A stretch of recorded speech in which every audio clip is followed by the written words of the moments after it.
be loyal to you, Master. I'll be loyal to you.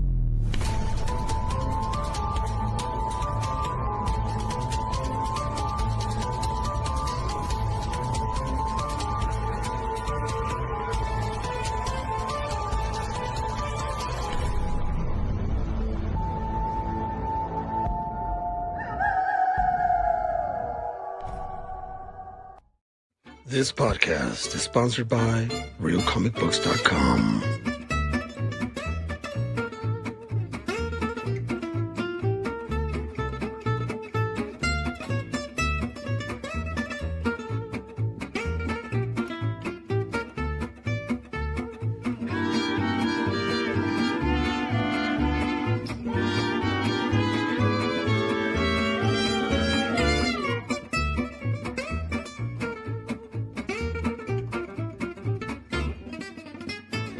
RealComicBooks.com.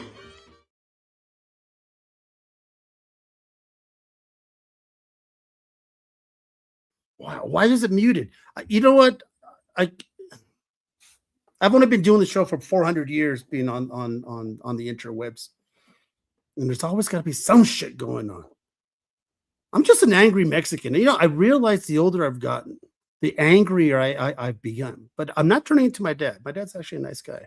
So there's somebody in my family line that's very angry. Boy, do we have a show for you guys. Oh, boy. Ryan has been licking his chops about this show since he hit me up on the side. He said, I have an episode for your new podcast. I said, oh, do tell. And he says, oh, it's about the artist gripe. I said, oh, gather some of your friends and let's get to talking. So without further ado, let's do this, man. All right. So let's go ahead and bring in the best color man in the business, my little Habibi. Look at that. What's up, my brother? You know, wearing that shirt and those glasses, you could pass for a little bit of Mexican in you. Hey, man. Yeah. Okay. That's it. You're fucking stupid. And once again, I don't understand why I even talk to you. I don't even understand why I even have you on the show. I swear. I think I swear to is it? Yeah. You complete me. Oh, okay. You're a completely piece of something. All right, then we have the best writer in the business. Look at that, Mark. How you doing there, pal? Hello. I got to give you some kind of glow up, right? I mean, it can't be all about. I appreciate it. No, I appreciate it. Then we have my brother from another color, as I like to call him, Ish. Orale. What's going on, my man? Orale. Yeah. Oh, I just want to say really quick to people that are watching, and if you're not watching, I want to say it because this is being recorded. This is like the 5th or 6th episode in of the Real Dracula's Wolf podcast, and these shows have been really dope from episode 1 through episode 6, and y'all are in for a treat tonight. So y'all should be watching. It's like the quality raised since, and it's not to knock the Comic Menu podcast, but these things have gotten really serious, really on track, and really dope. So shout out to Caesar and shout out to this podcast, and happy to be here. Hell yeah, Caesar. That's very nice, pal. Thank you. Appreciate that.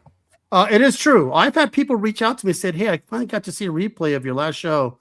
It was one, informative and funny as shit. And I said, yeah, it should be the way around. Funny as shit and then informative, because I care less about the other stuff since I don't fucking read. All right. So let's go. The next guy will be the guy who started off with this whole idea here. Here we go. How you doing? Mister. How you doing? I'm not coming out here with a Hispanic slang, so. Oh, thank God.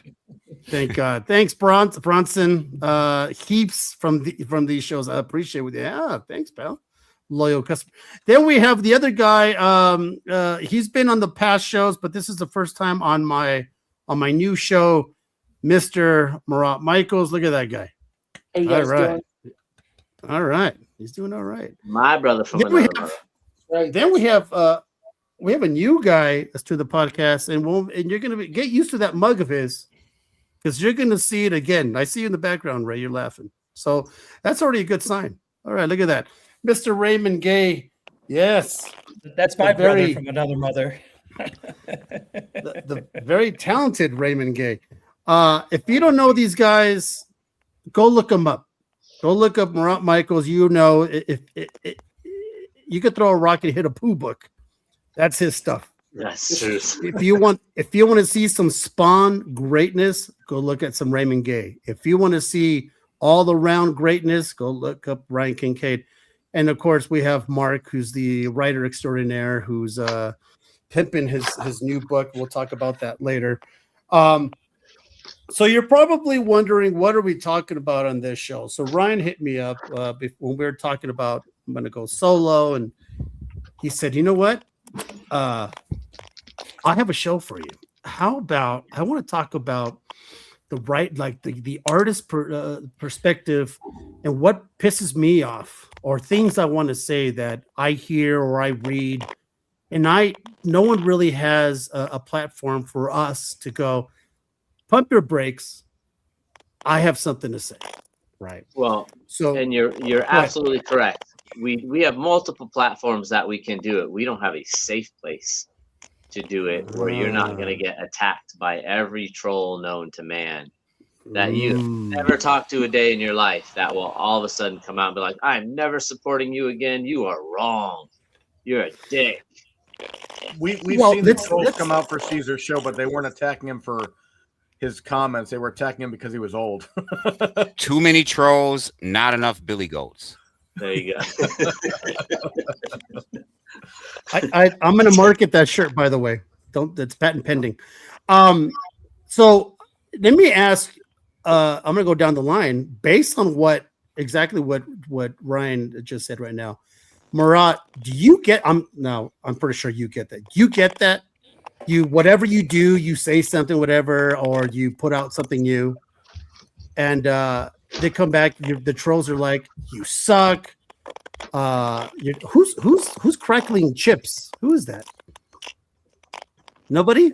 You guys hear that feedback? It's Dan. No, it's not. I'm no, I think it's Raymond. He's unwrapping candy. He's on his Al Jazeera signal feed. Oh, that's Raymond. Man, after this podcast, we'll have some diversity training. I swear to God, my line to HR is out the fucking door. Yeah. We just said safe space, and here's this telling me I'm on Al Jazeera. It's the worst. Jesus. Okay. It is a reputable news source. You mother. Hey, Raymond, I think it is you. For some reason, your audio is cracking. Let me see. I'm going to see if I'm right here. I'm gonna mute you. Yeah, it's you, Brian. It's you, Raymond. I don't know what's going on with your audio. Yeah, look at this guy. I'm not the only first time on the show. Now we're making fun of Marat this whole time. I think it's just. Hey, we all have those days. I remember my first time on the podcast was trying to figure out cameras and stuff. That's good stuff. Okay, so Marat, I'm assuming. And I think we might have touched this before. You've gotten shit on before. Of course. When you put out a book that has over 4,000 variant covers on it, you're gonna get shit. That's just bound to happen. So, but it's like, who cares? Like, I don't know. I'm sure Ryan's the same way. We've had this conversation a few times, but it's like, if you don't like my shit, who cares? You're not buying it anyway. I don't do it for you. When I was younger, I cared, and comments bothered me. And there's still times when somebody will say something, and, my first instinct is to talk smack back. But then I go, you don't matter.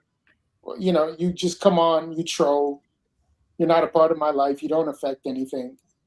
So that's just how I deal with it. I just, I'm a big proponent of you take the oxygen out of the room. They want you to interact with them. They want you to comment under comment. They want to keep it going. And I'm like, you don't matter enough for me to keep it going with you. Because once I read your comment, my life's still great. Are we able to cuss on this show? I mean, if not, then I've been screwing his algorithm up since day one. One of the things that I remembered and I took with me from my military service was, if you're not feeding me, fucking me, or financing me, man, fuck you. It is what it is. Who cares? Yeah. So you got to have that thick skin in this business if you're a creator, right? And I would say, like, I've seen it. I've had multiple phone calls with Marat and Marat vice versa to me, where we'll post something, or I'll post something and backlash to somebody, and Marat will have to call me and be like, "Hey, man, oh, it's feedback. Is what's." He's in the matrix. Listen, I gotta tell you, I if you're not following Ryan, follow him. But I will, I will say something. I appreciate it. Ish. I'll say something, and Marat has to tell me, like, "Hey, Ryan, like, take that down. Like, don't even worry about it." And Marat will do the same thing. I'm like, "Hey, Marat, like, fuck those guys. Is it worth it?" I mean, Ryan, you bite your tongue a lot. You'll like touch on something and then be like, you know what? And I'll be wanting to jump in and be like, say the thing, say the thing. Yeah. No, I mean, for us, it's a lose-lose. Like, no matter what we do, even if defending ourselves, we're gonna lose, because nowadays people are just like, "Oh, he responded, jump on, let's go." Attack harder. I think there is a level of, you have to be a little bit, tread with some caution today, a little bit more than we did maybe 10 years ago or so, because with the apps and social media, even the most innocuous, innocent comment that meant nothing can get legs and really ruin careers, and we've seen that time and again. So I do agree with Marat, though. Like, if you don't like the way I do my job, or you don't like my style of art, or go fuck yourself, basically. But on the same token, that doesn't mean that we have license. And Marat, I'm not assuming this is what you were saying by any stretch, but doesn't mean we have free license. We've seen this even recently, where people make comments, and next thing you know, they're getting legs, and people are, how it is. Like, you got half the group likes you, half the group then suddenly doesn't understand it. No, I don't tell them to go fuck themselves. That's just my attitude towards it. Yeah, right. Yeah, but there's also a thin line, not even a thin line, a very thick line between sitting on the toilet and taking a shit, and then just shitting on top of the shit on top of the shit on top of the shit. Right. Just doubling down and tripling down and quadrupling down on some bullshit as well. You know Raymond, what I mean? No, it works, Raymond. No sound. Sorry. Yeah. I don't know what the So don't worry about it. I'm going to blame everything on Dan. Raymond, so let me ask you, how about you? Do you get like trolls? Do you get people hit you up if you were to show up a cover or something like that? Or do you don't get that very much, or do you? No, I think the most that's ever happened to me was, and we're going into the world of AI, right? I liked this one video because it looked all creepy and shit. Like, it was just creepy, so I just liked it. I think that's the only like AI video I ever like, because whatever. And then later that day, I get a weird like message like, "How dare you support AI?" And I'm like, "Dude, I'm sorry, man. I just liked it. It's all right." But I get it. I get the whole AI thing. But I have a question for all of the creators here. I just want to clarify: are we talking about trolls? Or are we talking about people? Because the trolls are one thing, right? Or are we talking about people I get trolled by people that have an expectation expectation of you that's like unrealistic, or feel like you should be? Because I think there's a decided difference between people that expect a certain attitude or a certain degree of contrition or a certain degree of, versus some people who just troll, right? Because trolls are just trolls, you know what I mean? And then you certainly have these people that pop up and, like, kind of Ryan touched on, right? Like, you can't express yourself or say something that you feel about a thing because obviously you have these group of people that expect you to be just mindless artists and writers that just churn out shit for their entertainment without having, without. And is that what we're talking about? So I'm gonna say, in our case, a lot of times we can't have one without the other. Like, we're gonna have, if we express an opinion, if we post something, we're gonna have actual legitimate fan base people, fanboys, whatever you want to call them, that have an opposite view than what we do. And some of them will attack, and they're legit, like they're real people, they're real comic people, whatever the case is. They will not so nicely put their opinions out. And then what follows is usually the trolls that jump on for engagement and stuff. Yeah, fuck that guy. Yeah, what he said. Yeah, he's scumbag. But there will be legit people that do come on and be like, yeah, this is garbage. Like, I used to collect so-and-so's work, and now he's just, he's a piece of shit, or whatever the case is. Right. So it's one, I haven't seen. Kind of like what happened with like Clayton Crane some years ago, for instance. Correct. Right, where everybody. Yeah. Okay. I think you get. Go ahead, Marat. I was going to say, people expect you just to be like the dancing monkey, like. That's what I was kind of getting at. Right. And a lot of these topics will show that. Yep. And they don't realize like one thing I stay away from, I know Ryan does too, is you stay away from religion and politics. You never comment on those things. And we all have opinions on stuff. But man, the minute you touch either one of those, game over. Like there's half the people are going to jump on you for having, actually 100%, half the people are going to jump on you for having an opinion one way, and the other half are going to jump on you for having an opinion the other way. So there's no winning either one of those. Right. Yeah. So you stay away from those, because they just go like, oh, you're just the hand that draws the pictures that I like. That's kind of their mentality. Right. Yeah. And the apps are really designed to kind of sow that discourse anyway. I mean, they're feeding you the opposing opinion to what you would typically agree with, to try to get you to engage and to, have that type of negative conversation. And oftentimes it's not like we get questions where, it's a black and white answer either. Sometimes the question is really dependent on the perspective of the person answering it. So there really might not even be a right answer, so. Oh, but there is. It's their right answer. To them. I could have a show that's 1,000% positive. 1,000 clean, positive, and you'll get those people going, you guys fucking are boring. You don't talk about any of the drama that's going on. You don't get, it's like, damn if you do, damn if you don't, right? Right. Let's spin around it. Drama. Bot account. And if I talk nothing but shit, that's all you do is feeding to the drama. You feed into the negative. Why don't you ever talk positive? It's like, fuck you guys. I don't know what to tell you. I mean, I can't win. Mark, for you, for being a writer, do you get into that shit? Do you get like people bashing the way maybe something you wrote or a storyline that they're like, bullshit?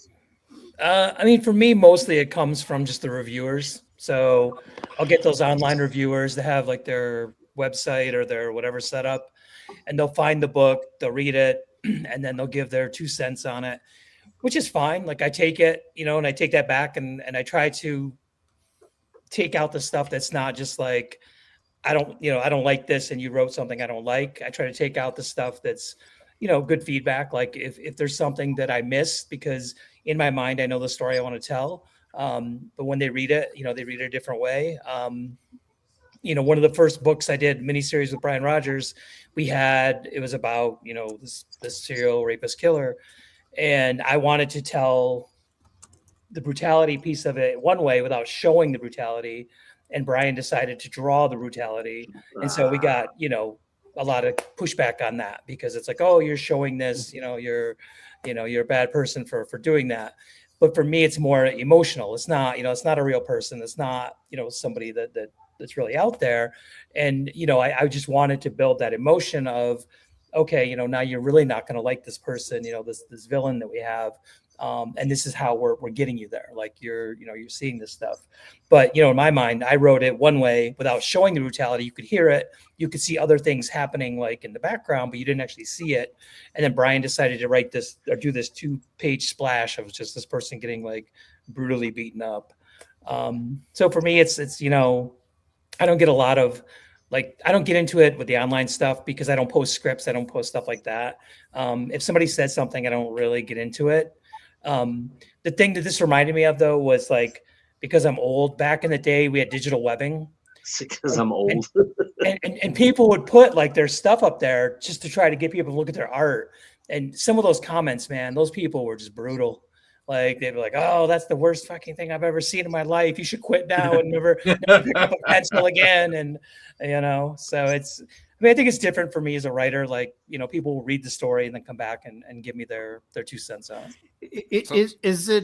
Is it for you artists, if you guys truly had thin skin, some of these comments that people would leave could absolutely, if you buy into it, could just sabotage your own career, right? If you were thin skinned, right? If they were to say, this stuff sucks, just as that, and then the Marats or the Raymond, you're like, you know what? Maybe I'm just not cut out for this.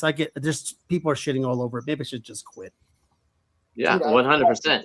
If you actually fed into, like, if you listened and took to heart what everybody says, yeah, it can definitely play a mind trick on you. The funny part about all of this is I follow the social media groups, and like most of my gripes come from like comic book collectors group, comic book traders group, the stuff that they all post.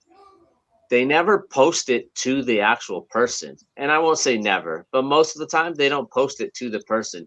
I don't see a comment like on Raymond's new cover and somebody just bashing it. They'll put it in like a group page that are like, look at this shit, like he should have done this, he should have done that, he should have done this. And my first reaction is always like, well, fucking pick up a pencil, and do it. Like, let's see you do it. How would you do it different? So I have to say, and I'm glad I have you guys on. I love you. So I have to say, one, and I'm speaking out of school here. I would imagine it's much easier for a writer to express themselves publicly in public forums, especially in the current social media climate, than it is for an artist, because a writer can, as you see, and we have plenty of examples of comics where a writer can write their political perspective or even their religious perspective in a story, right? They can write a 5-issue, 6-issue series. No one says anything about it if it's good. But if that same person or that artist were to get online, right, and say something or what have you, then you have backlash, or you have some of the things that you were talking about. Now, that haven't been said, because that's just as an aside, is something I want to say earlier. Yeah, but you might have seen a couple writers write a response. That's one thing. You ever seen a drawer response? It can be mean. Get a middle finger, get some dick and ball in your face or something. It's nasty. You get some Mike Mayhew isms on your Mike Mayhew remarks. You get the Mike Mayhew remark all over your. I'm sorry, I had to go there. So, but I have to say, right, and I want to know from your perspective, is there a thin line or is there a difference, right? Because I can be critical, and I feel like I should be, right? Like, and I'll give you an example. I think Art Adams is the GOAT. I think he is the GOAT, right? Not much. I'm not a big fan of. Dan and I were just talking earlier today about that, right? But I'm not the biggest fan of his newer stuff. I'm just not. I'm just not. I'm not going to go in forums and bash Art Adams. I'm not going to be like, oh, this guy, I'm not bashing him. But I do think, if asked, I'm very credible in the comic community, especially in my group. If asked, that I can give an opinion.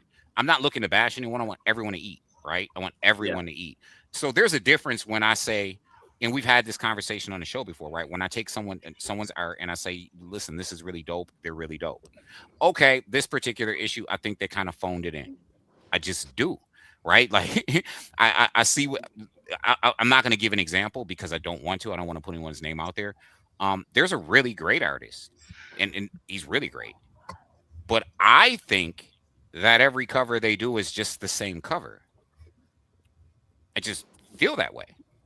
It's the same cover. You know what I mean? It's the artist is great. And if you can make money doing the same cover over and over, then you should. You know what I mean? If you can eat that way, then you should. I'm not going to bash you. I'm not going to publicly be like, oh, this guy sucks, or because he doesn't. You know what I mean? So I'm curious. I guess where I'm getting at is there a line between a real critique, right, versus someone just is it always taken as well, because someone had a critique, they were bashing me, or is it just a fair critique in some cases? Raymond, what do you think?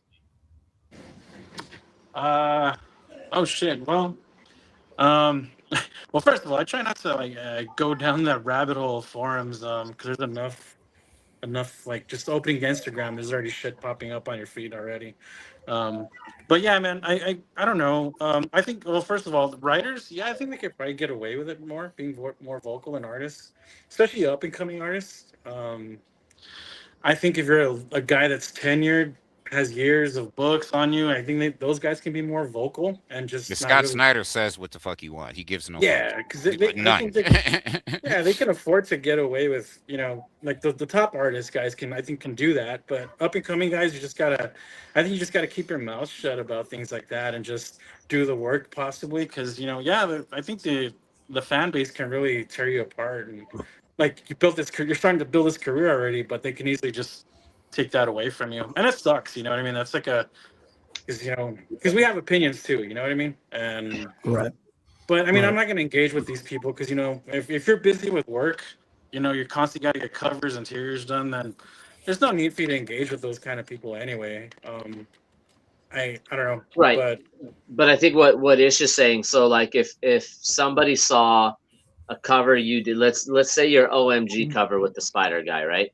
okay, They saw that and they're going to compare to what you're doing now, and somebody's like, oh, beginning Raymond Gay, like that was dope shit. Right now it kind of looks like he's being rushed or just doesn't care. yeah, But say this is like a huge fan of yours, like the guy like buys all your books. Is that bashing you, or is that just a personal critique of like, I think maybe because I agree, like with Ish, I think there's There's a a line of difference. somebody just saying this guy fucking Yeah. sucks to yeah, like whatever's going on, I don't like the new style.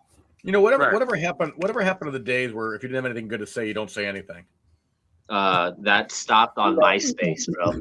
No, I hear you. I guess what I'm saying is, like, in my mind, when I see comments that are kind of trending negatively or they have that negative connotation, I mean, I'm not answering for you, Raymond. I'm just kind of putting my 2 cents in here. But when I see shit like that, I think, man, that person who's commenting, and I'm not saying comments are bad, I'm saying negative comments, that person must have a shitty life. Because when you're in a good mood and things are going well, you don't see that kind of shit. You're humming along doing your life. When your shit is wall-to-wall crap, you're pointing out all the negative crap, and you're gonna, project that everywhere you get a chance to. That's my opinion on it. So, Right. I mean, how much? Go ahead, Marat. Go ahead. I was just saying, if I'm scrolling and I don't like something, I go, I don't like that, and I just move on to the next. Keep scrolling. I don't feel the need to say that sucks, this sucks, that sucks, this sucks. Yeah, I think like Ish was saying, a critique is a critique. We all have opinions, but do you need to go, this sucks, this sucks, this sucks, this sucks all day long? Or are you seeing some where you, like you said, yeah, I like this guy's work, this is not his best work. That's okay. We all can use that. Like every artist, every writer, any creative person, if you're not doing your best stuff, it's okay for people to say that to you. But it's that whole, just the need to say this sucks and put their opinion out there on everything all the time and all negative. Right. That's a whole different thing. I've seen art. I've seen some very bad art. And I have a platform. You won't ever catch me live going, have you guys seen so-and-so's art lately? Fuck, it's horrible. As a matter of fact, it sucks. although Downright. we all have seen that one remark. We don't have to say from who. Yeah, well, that's different. Yeah. Yeah, I know, because you love that fucking remark. You'll show it in the green room after. See what Marat and Raymond thinks owes about you it. money for that remark. Yeah, but you know what? You're right. It takes more energy to be so fucking negative, Yeah. And the ones that get me are the ones. I'm going to use myself as an example. I don't read. And let's just say one sparkling fucking morning, I decided to pick up a book and read it. And then I come on here going, Ryan Kincaid blows. His stuff sucks. He reads, ladies and gentlemen. He does not read comic books. I don't read comics. But then me coming on the show going, so I finally picked up a book and it was Ryan Kincaid and it sucked. This guy doesn't know how to write. You're going to base that off of one book? What do you... I have no leg to stand on. I don't have anything to fucking critique. The fuck do I know? But I'm just going to spew hatred for the sake of spewing hatred of shit that I don't know about. right? It doesn't make any sense, and it really pisses me off. Okay, so let's move on to the next one. Ryan, you wanted to talk about variant covers. Oh, I love this one. Most of the ones I picked, I love them. We're going with variant covers. So again, following the groups, watching the posts, and I follow them to check out like what's trending, what people are looking for, what people are not enjoying, stuff like that. But and I will say on a daily basis, we see the negative side. And of course, variants has been popping up, God, since I've known Marat. People have always said the variant covers are killing the industry. Marvel, DC, Dynamite, all of them, they should be limiting their covers to X amount. We don't need this many covers. It's really fucking simple. Don't buy them. Don't buy it. Don't buy it. Do you know what variant covers does for the industry? Revenue, talent. Mm-hmm. Without more than that. Tons. But I mean, look at some of the artists that we would not have today if they weren't allowed to do variant covers. Here's what people don't understand. Publishers have changed their game on hiring artists. Raymond's just shaking his head. Damn. Ryan, I don't think variant covers. I don't think if you really get down to the root of it, and I'm just speaking for myself, but I don't think variant covers are what grinds people's gears. The volume of them. Oh, bullshit! Read the posts. No. But let me just finish the thought. I'm with you. I think what grinds people's gears is the fact that these exclusive covers that get dropped in the apps they get dropped in creates an environment that is leaving people with a bad taste in their mouth about the hobby. Yeah, but you're talking exclusives versus variant. Exclusives is totally different. Yeah, but it's a variant. But it's a variant of a cover, and I'm just saying. I think many times nobody on its own would say, "Oh my God, 20 variant covers for Absolute Batman number whatever." They're not going to be mad about it. I think what they're going to be mad about is that. Did you see the 26 covers for Spider-Man? Yeah, no, I'm following you. But what I'm saying covers at $10 people were pissed. All I'm saying is you get in these apps in a pressure situation. You have no time to do research. The clock's ticking fast. They're jamming the price up. You're in a captive audience. And those exclusive, and again, I'm not trying to shit on people. Money's not a bad word to me. Make all the fucking money you want. I'm just saying when it's done, some people get it. Some people pay more for it. Some people don't get it. And it leaves a lot of people with bad taste in their mouth. That's just right. What but that's a different issue than the people who gripe over variant covers. Right. Yes, so the variant covers are what's allowing that to happen. It's not because it's cover A. Everybody's pining to get on cover A. No. Sales of variant covers. We're talking about creations of variant covers. Yeah. The production side, not the retail sales side. Dan, you're absolutely right. That's a whole nother topic that we can discuss. He's actually talking about this is just the fact that Absolute Batman number 20 had 120 variants. People just hate the fact that there's 100 different covers of a book. Yes. They could all be the same price. They're just mad that they're all the 100 covers of a book. They're mad about that? Yeah. Oh, well, sure. Yes.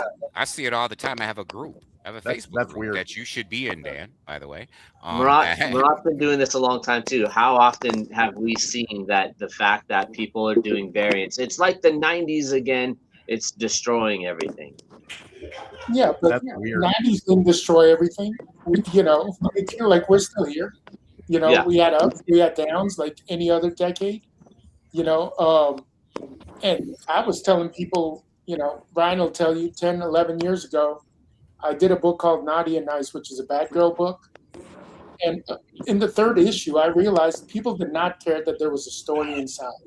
Like I could have literally given them 22 blank pages and an Ebas cover or a Mike DeBalfo cover, and they would have bought it happily. And I even called CGC. I asked them, I said, hey, what would happen if I produced a book and had, nothing but blank pages on the interior? And they were like, oh, we'd still grade it. It would just have a little note, blank interiors. People didn't care. Like we churned, people might not like it, but we've churned into a trading card, industry. Basically produce trading cards with 22 interior pages. That's what we do now. That's what the market dictates. If people stop buying I'm sorry. No, I was just telling Caesar to leave Carm's comment up. Yeah, people stop buying. I mean, none of us are doing very. You know, I didn't. When I started the two booth stuff, I never thought, oh, I'd do one issue that would have over 4,000 variant covers. But people don't care. I have people who tell me, oh, I have 200 or 300 of this book. What's on the inside? And I'm like, crack one of them open. Like, just, right? Take a look. But they keep buying it and they love it. All they care about is the covers. So people not liking variant covers is that's crazy work because the industry. Yeah, that's weird. So Raymond. So Carm, you have, and it's a mix of a lot of things, right? You have, it's funny how collectors can be really finicky and entitled, right? You have this group of collectors who are just mad because people are grading books, right? Like they feel like that's ruining collectability. I've literally had someone quit and leave my group because we were selling graded books and they're like, you just ruined collecting for me, right? Like you should never get a book graded, or I'm really mad that there's 10 variant covers of Amazing Spider-Man because I either one, feel obligated to buy them all, two, there's now too many in print and you're making something that I love to collect not collectible. There's so many different ridiculous reasons, right, as to why people rebel against any given thing in comics if it doesn't fit their particular style of collecting. Right. And that's the thing, is most people's gripes that they post online is because they get mad that it doesn't fit something for them. So we should not do it. As artists, we should not do it. As publishers, we should not do it. Right. So if I don't like Do You Poo books, I'm gonna talk major shit about it because I don't like Do You Poo books. Right. I don't like that you get your books graded, Caesar, and you don't read them. I don't like it. And you're ruining the thing collecting for everyone else. Now people will say, because Marat, I'm pretty sure Marat, you probably know you ruined the comic book community by doing Do You Poo books. That because I hear the modern Do You Poo books. I'm like, then don't buy it, fool. Don't. That's it. Just that's it. Don't buy it. And you know what? But my thing is, you know what? The funny thing is, sir, there are a shit ton of people that collect all the Do You Poo covers. Every single variant cover they collect. So you can't tell them it's shit because they're the ones actually spending their hard-earned cash collecting all of them. And how many of them are there, Marat? Oh man, we've done over 4,000 variant covers on a single issue. So. I mean, I'll give you a great example, right? Dynamite, Vampirella. This is a great example. I personally can't sell an issue of Vampirella to save my life. However, there are people who show up faithfully every month to get a Linsner cover, only the Linsner cover. Right. And then there are people who show up only to get the cosplay cover, and then people who show up only to get the Perillo cover. Period. Like they just want every Perillo cover or every Linsner or every cosplay cover. I don't know anyone who buys Vampirella. I'm not knocking Vampirella, but I do know. I was helping a guy out, Random Stack, shout out to them. I was helping a guy out some years ago, and he tons of Vampirella, and literally he has customers that they just want the Linsner cover, or if there's a J. Scott, they want the J. Scott cover. There are people who just collect Scotty Young variants, right? No matter what it is, they want all the Scotty Young variants or all the Momoko variants, or I don't know. There's a market for it, but then there's a group of people who are going to say, like Ryan said. What do you think the main reason is that somebody would, on face value, not like the volume of variant cut? I mean, if you had to narrow it down like the top two reasons. One, they're completists, and they that's too many for them to have to buy. They have an OCD; they need every single one, and it's not fair to them. I need every uncanny, and I'm happy. So I'm happy to buy them all. OCD buyer. What's the other reason? That they don't like them. They legit they honestly feel like the volume of them lowers the value of the entire run. They don't realize your A cover, your B cover, whatever, the Marat cover, the Ryan cover, they all have their own value. Like it doesn't ruin the run for the entire book. Even if they printed 300,000 of them, there's only 1,000 of these and 1,000 of those, 1,000 of that cover, 1,000 of this cover. They just see everything as a whole and go, what the shit? And value is certainly subjective, and these are people who are talking Ray about just keeps laughing. monetary value. You know what I mean? Also, like, Raymond. Oh, go ahead, Marat. While Raymond gets together. Like isn't like, I don't know. To me, value of a comic book is kind of secondary. Like, you buy a comic because you love it or you like it. You want it. And then, like, I've bought books that have gone up in value tremendously, and I love that. I've bought books that I love having in my collection, but is worth having. And they ain't worth shit. Yeah, Value is subjective. but I still love having the Value book is because subjective. I love comics, and I love that particular issue. And I love that particular artist, and it's like that's the whole other thing too. Is a lot of these people that hate variant covers are monetizing comics too much in their own mind. Like, there's obviously a business aspect of it, but if you're a collector, collect what you like. But like, so on the other flip side, like I was saying, so many artists now get their shot by doing variants. I found out about Raymond through variant covers. Like, Raymond was on like Ninja Turtle variant covers and stuff, 4 different stores, and I was like, who the fuck is this guy? And started following him. If we didn't have variant covers, perfect example, if we didn't have variant covers, you would not have Nathan Zerdy, who does work for everybody. So Raymond, what are your thoughts of variant covers now? That because we're talking about the, is it? I mean, you're the guy to ask. What are you thinking? I'm sorry. Yeah, I'm sorry. My phone's just acting up on me right now, and I do apologize to you guys. Don't worry about it. So sorry, guys. Variants. No, Ryan hit it on the dot, man. It gives a lot of up and coming artists a shot to start making a name for themselves, and I owe it to variant covers, the small indie guys, because they've helped me a lot. Helped me out a lot. So I'm all for it. You know what I mean? If they can give an up and coming guy a shot, so be it. Yeah, so many talented artists that would never be seen if we didn't have variants, right? Shannon says, Mark, Dan wants to say something. You know what's so funny about this is I feel like just this whole thing, which is a great thing to bring up, Ryan. I'm glad you did, but we give like I said earlier, when you give legs to certain comments, like we give legs to this notion that, like, for the completists, those are, or the OCD people, those are the exceptions. Like, just don't even give them the time of day. If you're in this hobby and you're reading comic books and you love to hold that book and you love to read it and you're against variant covers, you need to evaluate what hobby you're really taking part of, because it doesn't make sense. Those two things are like counterpoint. You're not wrong. They're just the people that like to go on and start bashing the people that do them or like them. Yeah.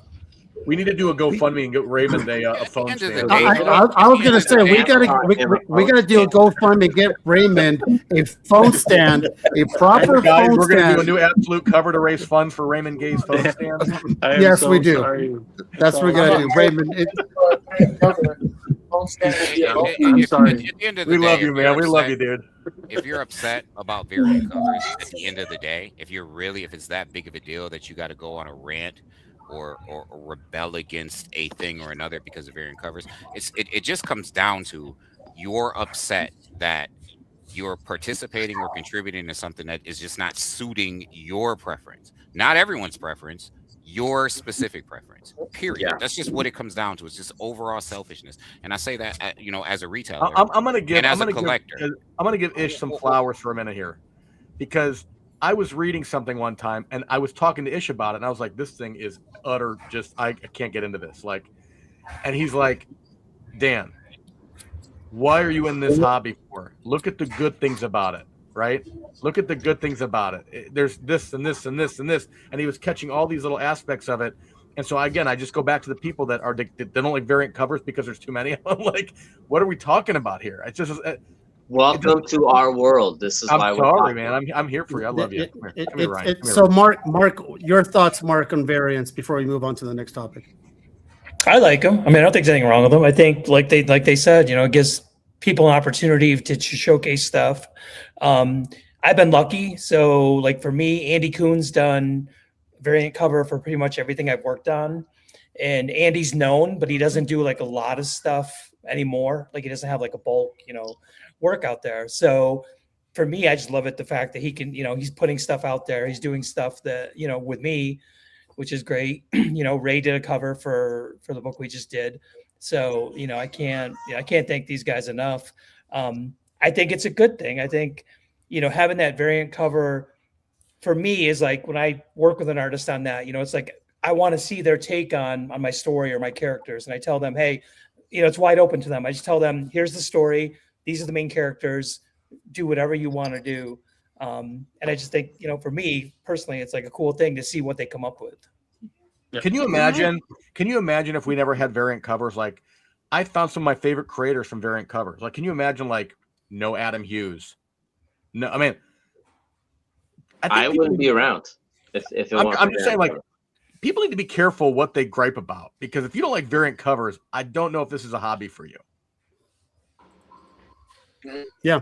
No, listen, bottom line, you idiots, variants are out there and they're going to fucking stay. So, choke on that. It's just the way it is. Okay. That's just, it's not going to go away. If you keep screaming louder and louder on the internets, we're going to make more. Love you, Shannon. They're going to make more. But you see, Bronson, and shout out to you, Bronson. Shout out to Shannon too in the room. Shout out to Irene. Shout out to everyone that's watching. Y'all are awesome. Yeah. Bronson, I just want to say, man, this idea of purist, it's like, what is really a purist, right? It's someone who not me, who says I'm such a connoisseur of this thing that it has to be the way I want it to be because this is the pure form. It's so the gatekeepers of the world. That's what it is. I am the opposite. I know what Bronson means by purist. I don't read comics. I hardly ever collect raws. I collect slabs and I do keys. I'm the anti-purist, apparently, right? Sorry, Marat, I'm gonna usurp you. I am what's ruining this hobby. It's me. It's people like me who are like, you don't even fucking read storylines. Why do you have a podcast about comics? Let me tell you why I have podcasts about comics, you sons of bitches. Because I have co-hosts who actually read and write comics and draw for comics. And I'm just the other guy. All right. So have a relax. All right, guys. All right. Next topic. Hold on to your calzones. That's underwear for you Anglos. Get this. This is the next. Caesar, I've argued with people on behalf of people like you people. And that I'm always telling people, listen, I call myself the Robin Hood, the unfair American, and my biggest gripe is people telling people how they should collect things. Like, collect shit for whatever reason you choose to collect it for. Whatever it's you not want your to money. It's your money. Like, so if you want to buy comic books and just go to the bathroom and wipe your ass with them, it's your money. Well, it's like when people say, I saw that movie, it sucks so bad they shouldn't make anymore. And I'm like, did they drain your bank account to finance that movie? So why? No. So who gives a shit what you think about that movie? So you didn't like it, you didn't like it. Put it in our terms. Not only do they like to tell people how to collect comics, they like to tell us what we should be doing in comics, how we should be creating them. Right. Now, before we move on, I'm going to wait for Raymond to jump back on. Good, because I feel like Ryan has some more to say about that, and I want to get it out of him. Oh, I'm sure this is No, because I'm kind of curious. Do you? I'm gonna Marat and Ryan. Do you sometimes hear some critiques and you go to yourself, you know what? They're right. I'm actually going to change that up next time. Sometimes. Yeah, if you hear something smart, for sure. Why wouldn't you take that in? Why wouldn't you apply it to what you do? But everybody, I'm sure Ryan gets the same thing when we talked about it. People tell me, this booth stuff has been going on for 11 years. I have an idea of what I'm doing. It's been relatively successful, But people tell me how I should run my business from year one. You should do this. You need to do this. You should do this. You need to do this. Well, shit, apparently I know what I'm doing because, we're over a decade strong. You know, like people just want their opinions to matter, but they don't. Again, Ish was saying earlier, you can give me a critique, you can give me your thoughts, but don't tell me how I should be. You know, same thing. Like I can't tell Ryan how to raise his kids. You know, it's not my place. Like that. I don't tell you how to flip burgers. Don't tell me how to draw a picture. Exactly. Marat, everybody's an expert now. I can watch a video in 2-minute video, and I have the same amount of extensive knowledge as your decades-long career of grinding this out. You know, it's insane. Everybody watch it on YouTube right now. Shout out to you. Shout out to you all for watching on YouTube and commenting. And make sure you give a thumbs up, follow. Yeah, support my ass. I'm starting off from scratch. I'm just a poor Latino here, starting out from the ashes. Stop bringing your 10 cents a day. You can help. You can help this podcast grow. I'm now. I got to cue the music from Lori McLaughlin. All right, so this is the next subject, people. Hold on, right? Hold on to your underwear. Ah, for Pete's sake, there goes the fucking show. Hey, shit. I missed her on the movie show. I said bring me on. Like I got That's how you know she's had a couple. So. Oh, I might as well just mute us and Shannon's taking over. I'm at the office, so I'm safe. Well, listen. This next topic hits. This next topic hits. Oh my gosh. Hey, lady. I'm a. Okay, listen up, people. Domestic. You're in about 2 seconds. You better keep this thing going, Caesar. And it's gonna be on me. And Mom even married to her. So get this. This next topic. Here we go. Ready? Signature fees. Oh my God. All right, let's do it. Let's do it. Signature fees. Where's Dan Raymond? and I have had hours-long conversations about this. But Ish, you be honest. Am I against signature fees? No. Okay. No, you're not against signature fees. Yeah. No. Oh my God! Did you guys all forget about Joe Quesada? Joe Quesada. Well. Okay. Hey, we're gonna beep out names. We can't name names. It's too late. Okay, hold on. It's too late now because that gets out the bag. Now Raymond's back. So sorry. I have comments. I represent a multitude of artists. Okay, weirdly enough, when it comes to signature fees, depending on what they're for, some of them are absolutely, completely, and utterly ridiculous. Completely, but. And this is what I wanted to yell at Dan for last week, but he wasn't on. But it is not up to you to determine the value of that signature for that book. It is up to the artist himself and what he feels he is worth, not what the community feels they're worth. There's a very big difference in what an artist's worth is compared to what you think it's worth. Nobody puts most the artist's retailers worth on want a to have. signature price. Hold on. There's a difference between an artist's worth, like an artist signature, when it comes to certain things. Like when Ryan goes, hold on, let me go get some popcorn. Live streams. Let me go grab some. So like, and I'm giving examples for what I know and what I represent. So like, if you have someone who is at a show, they'll charge normal artists will charge anywhere from $5 to $20 a signature. That's normal. It is what it is. Then you have the people who want to charge more because the variant is like more minimal or more rare or whatever, which to me is still stupid.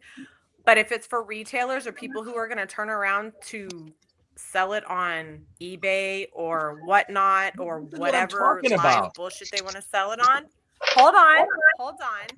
They want to make their money off of that also because they know that's what they're going to turn around and do. And a lot of retailers, and I can say this honestly, a lot of retailers want to get a cheap price to turn around and sell to make the most value. Yeah. It's taking advantage of a situation that they feel they are entitled to, and they're not. Shannon, if an artist is going to charge them more, they have every right to do so. Yeah, listen, here's the thing. I would never tell anybody to not make your money. I say this all the time. God bless you. I know creators grind it out, and nobody goes into this line of work thinking they're going to be millionaires. So if you get it big, God bless you. Make all the money you fucking can. An artist's value, an artist's worth is not dictated by a signature price. It's not. The artist's worth is dictated by the market buying their work, right? So if a cover gets hot or a title gets hot, and now that artist is sought after because of a certain run going viral, that tells you the worth of that, at least in the market, of that particular creator. Doesn't mean if the creator comes and charges me $60 for a signature, they're worth more than somebody who doesn't charge me any money. I want to make sure that's where I'm at. And the reason why I say that is because if you say today that who are you to price my signature, I can charge whatever I want. You're right, you can. But where does it end? Like, we see that in every other facet of the fucking world. Like, ticket prices are astronomical. Grocery prices. Okay. Yeah. I mean, now with that being said, Dan, hold on. And with that being said, you are correct. With things comes inflation completely. But you also have to take into account with an artist, they have to pay for that print run. They have to pay to travel to that show. They have to pay for those books to be printed. This is what I said. They have to pay for that table at that I agree. show. So you have to think that they have to make up those expenses. I agree. And people want to bitch and complain about, okay, he's charging $20 a signature. That gives them the right. It gives them the right to want to make back the money they've already spent. They want to value themselves so that they're not losing on everything. Yeah, you get no argument from me, Shannon. I mean, and to everybody on this panel, like, I feel like I could feel this, like, this topic and all the daggers pointing at me, like I'm. No, we just like to pick on you because you're the big collector. Because here's where I'm coming from. And I'm gonna be honest. I feel like fans and you know, and the comment was made earlier, like, I know that the retailers are gonna come out and they're gonna sell it, buy it low and sell high, and that's the name of the game in this world, right? And I get that, but why am I being punished? Why am I being punished because they're going to do that? Like, then find a better method for them if they come up with a short box full of fucking books. But the reality is, when I'm just saying, the reality is when I come up and I want to get a signature from somebody, or a kid comes up and wants to go to a creator and they're $60, $80, $100 for a sig, because the mindset is, well, I'm going to head the reseller off at the pass and make my money so that when they go make their money, I've already gotten my piece of it. I feel like that's a bad look and it's sort of a slap in the face to fans. Hold on. Let me just interject really quick. And with that, you're right. And with that, you're right. But most artists will actually, if they sell a child, most artists, not all, I'm not speaking for everybody. Most artists will, one, not charge at all, or two, they would charge them less than, because it's for that purpose. Yeah, if that's the case, then all the dads, like hold on. Ryan doesn't charge children. He's like, here, take it. Hold on. I am pro artist signature pricing, by the way. I'm not anti signature pricing. Hold on a second. We talked about it, and Ryan, you brought it up this point, and he has seen it where the dad's like, there you go, Timmy. Tell them you want the signature on this book. And then Ryan's like, oh, Raymond or Marat's like, oh, you're so cute. All 3 years old of you holding up, a so-and-so book.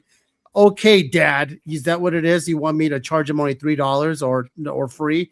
Yeah, come on, why man. does a 3-year-old have my Vaporella cover? I just want to say, I want to interject really quick. You know something's going on, as opposed to if the 3-year-old has one book in front of you. So I want to interject really quick, and I want to kind of, I want to say something that's probably going to spark from everyone, and that's fine.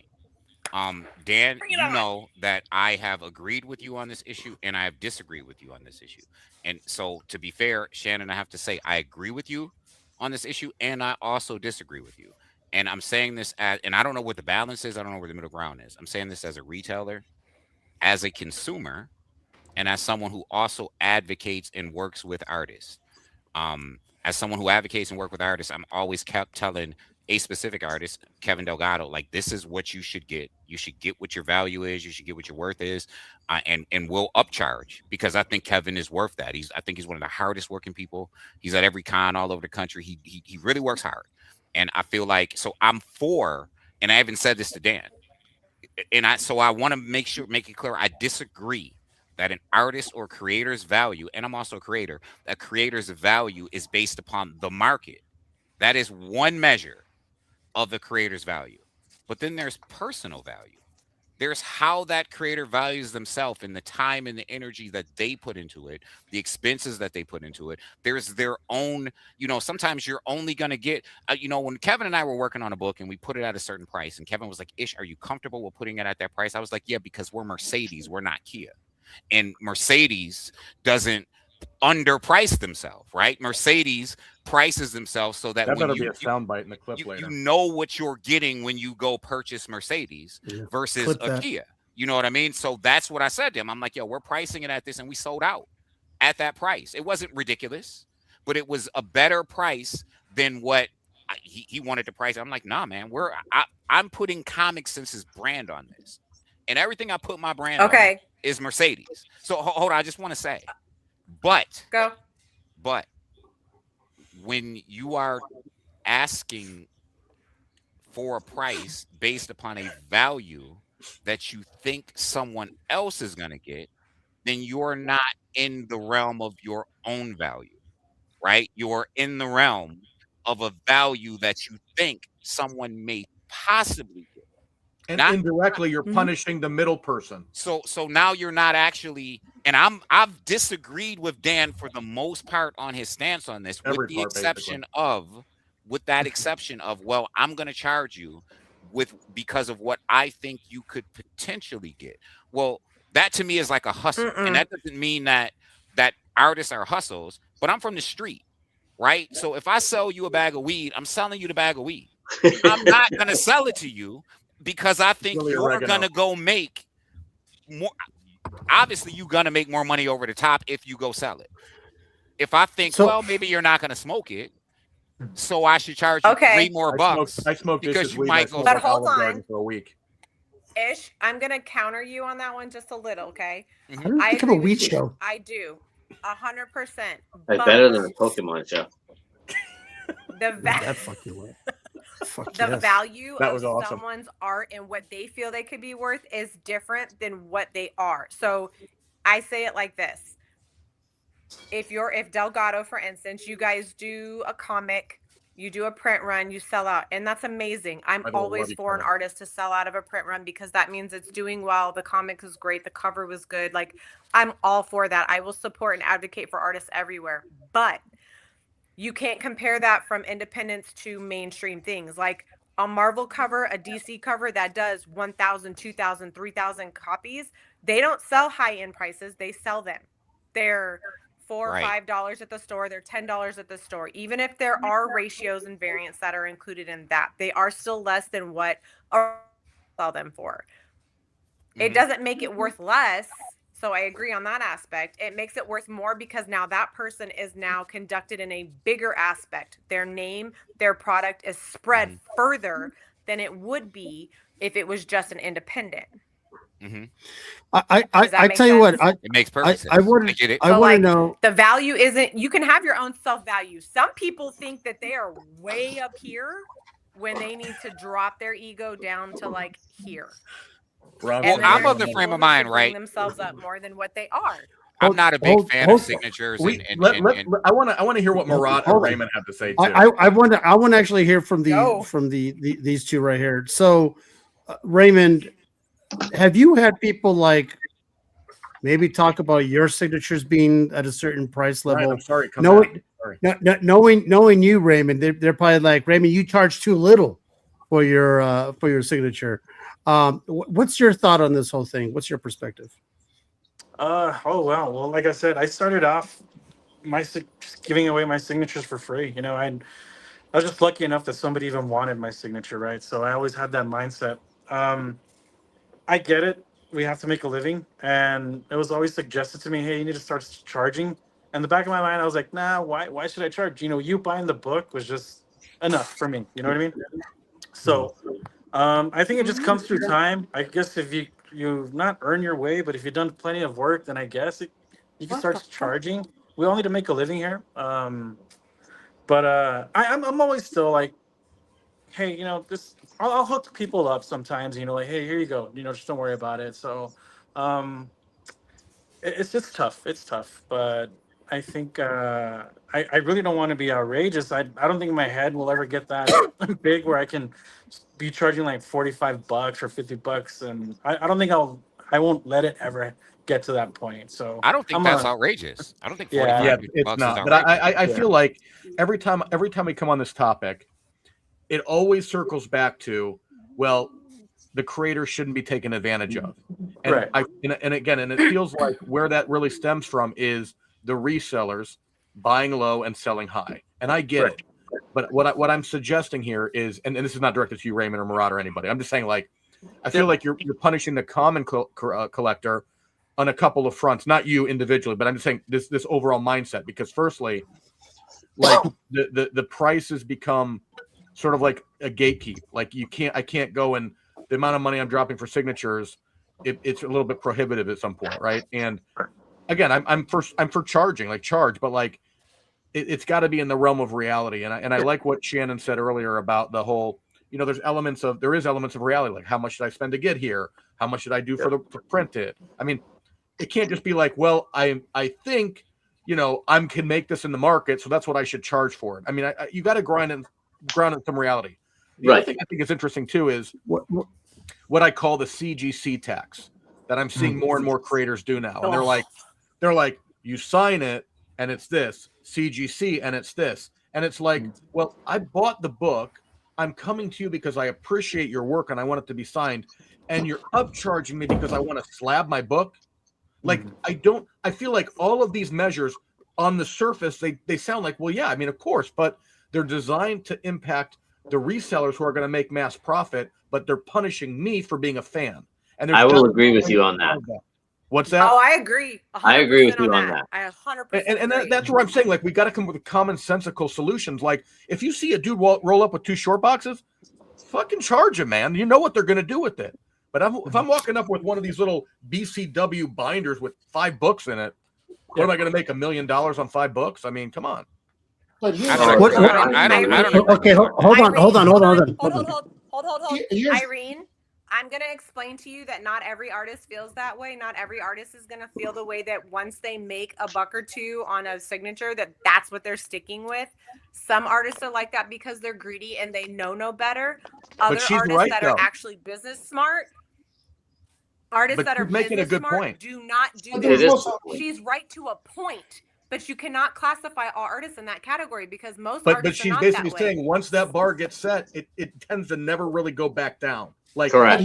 But it's crazy because comic people are so finicky because there are people who will go spend $2,000 on a Banksy.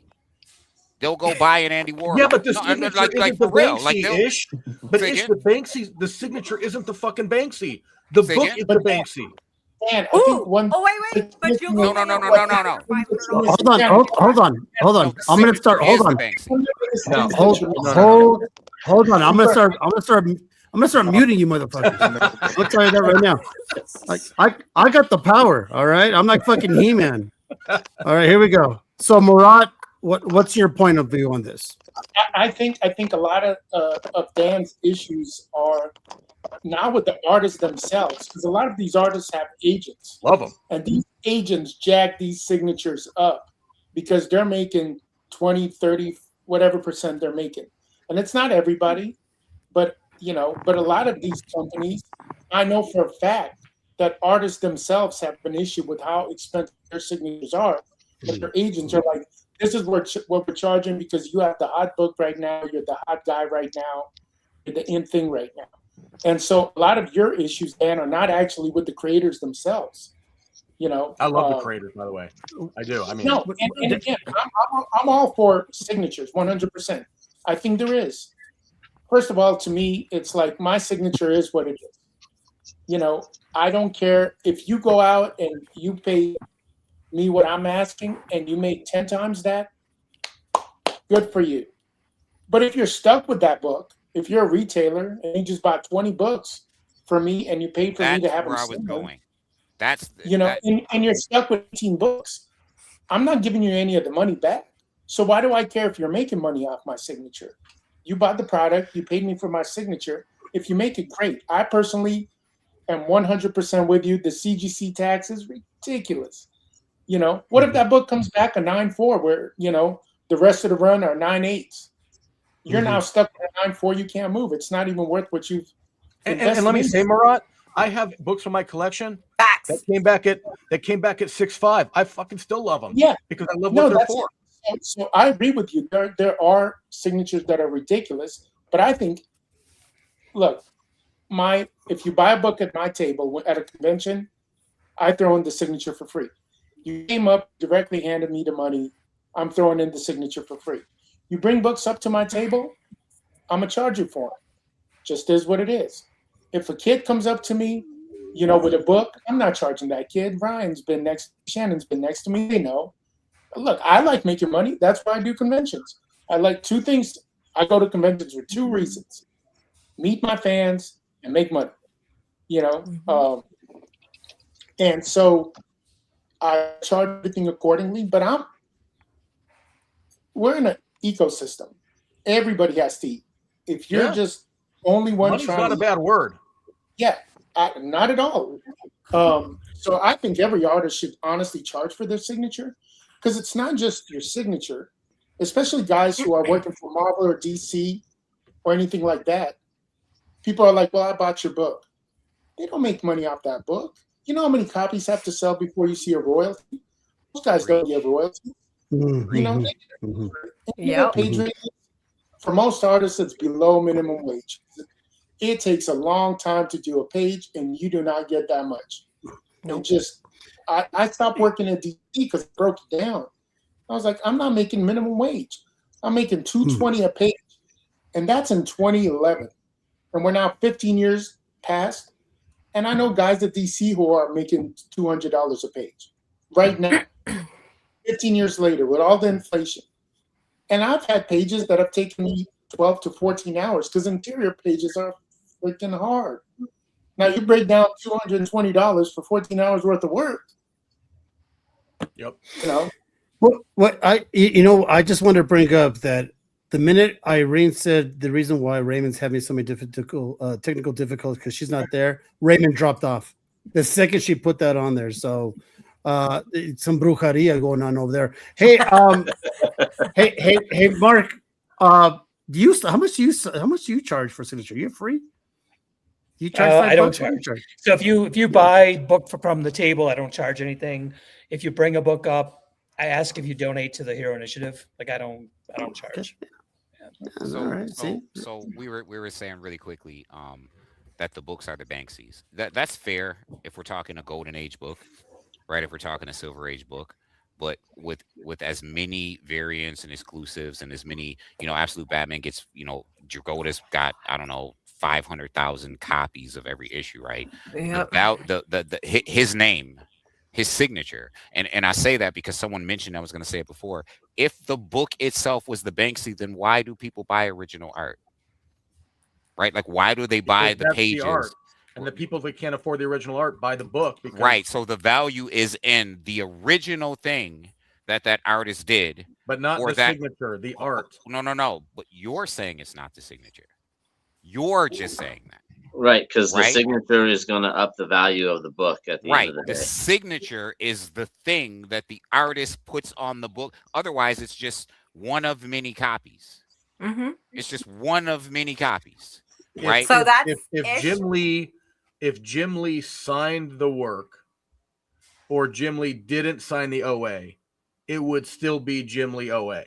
No. First of all, Dan, you're wrong. It can still be Jim Lee. It's one, stolen. You always sign the OA, because if No. But I'm saying if it's Jim Lee original art and Jim Lee doesn't sign it, or Jim Lee does sign it. I get what you mean. I'm gonna explain this here. I'll explain it in dumb terms. Right.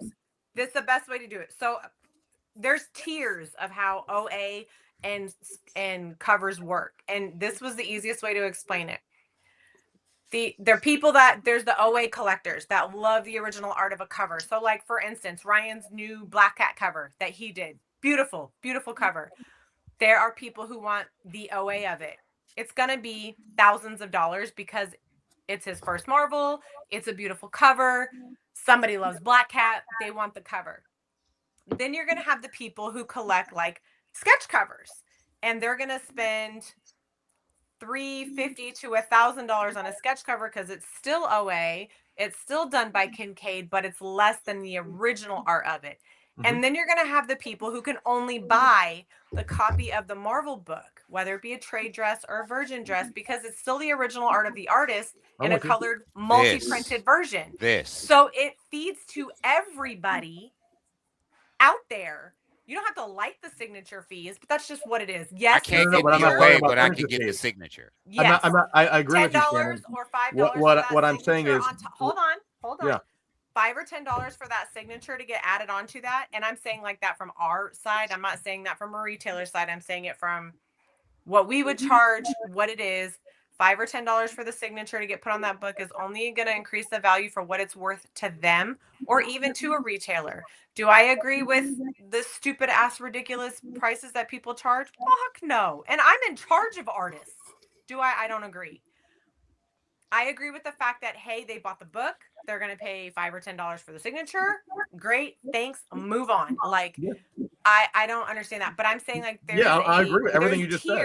But Dan, with what you're saying, I'm going back to Ish's comment about Banksy comparing a Banksy piece of art to an individual signature. They're right. But let's keep it a comics, okay? Let's say I agree. Let's say Todd McFarlane Torment cover is how much is that raw? Oh, you mean the Spider-Man one? Yeah. It depends on which one, right? We'll say first print newsstand. Like $40-$50. Okay, now 9.8 blue label. Couple hundred. Now if you get a add Todd's signature on it. Probably somewhere around 1,000.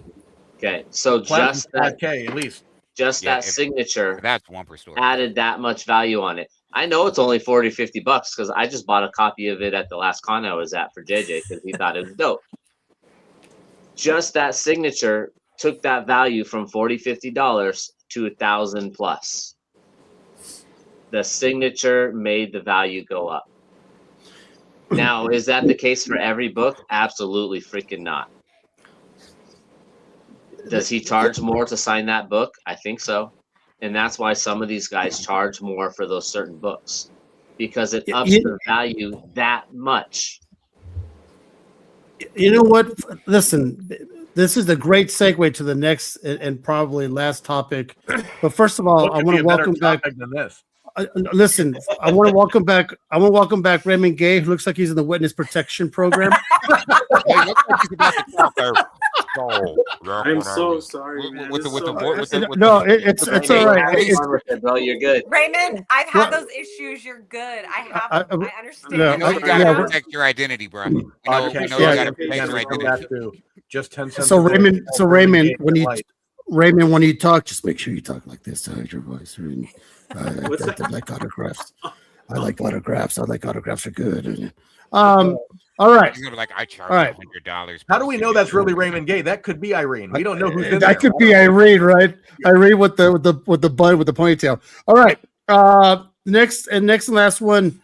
And tell me if I'm wrong on this, Ryan. Con sketches versus commissions. We can do. I'm going to give you guys two options. I like that one. Con sketches versus commissions. And we could probably, if we go over a little bit, that's fine. It's my show. I can do what the fuck I want. There he is. There he is. Okay. Yeah, that's all right. And then if we have a little bit more time, we'll talk about people wanting originality, but they don't support it. So we could maybe roll into that. Those are Ryan's words, not mine. So don't throw stones at me. Okay. So con sketches versus commissions. Go ahead, Ryan. Speak on that. So, and Raymond, you might get this because you do sketches like I do a lot.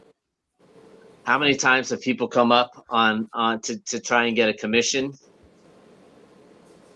and they expect your cover quality or your at-home work, and they're like, "Oh, I thought it would be like I thought I would get more." And again, they won't say that to Raymond. They're going to post it on that forum. Oh, hell no.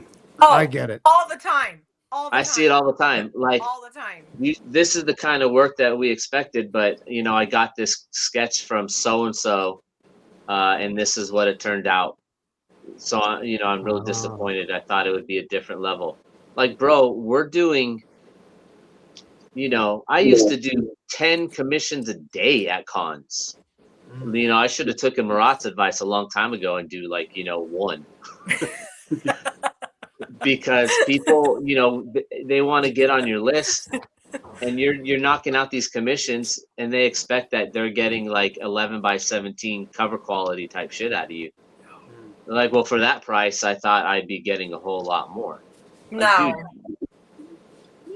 Do you get a lot of commission work, Raymond? Do people go to your table and say, hey, I know for a fact because I know Joey, right? Joey buys stuff from you and all that stuff. So, but it's one of those things where it's like, or even Marat, they go to you guys' tables and like, oh, it's commission. Yeah, I'll come back at the end of the show and, I'll be done or whatever it is. And they come back and like, they won't tell you to your face. Like Ryan says, you won't see that disappointment. They see the book and go, oh, thanks. Geez. Right. They'll be, oh, this is great. This is awesome. And like Ryan says, they'll go on one of the forums and say, hey, I paid $200, $300 and look at this piece of shit. Right.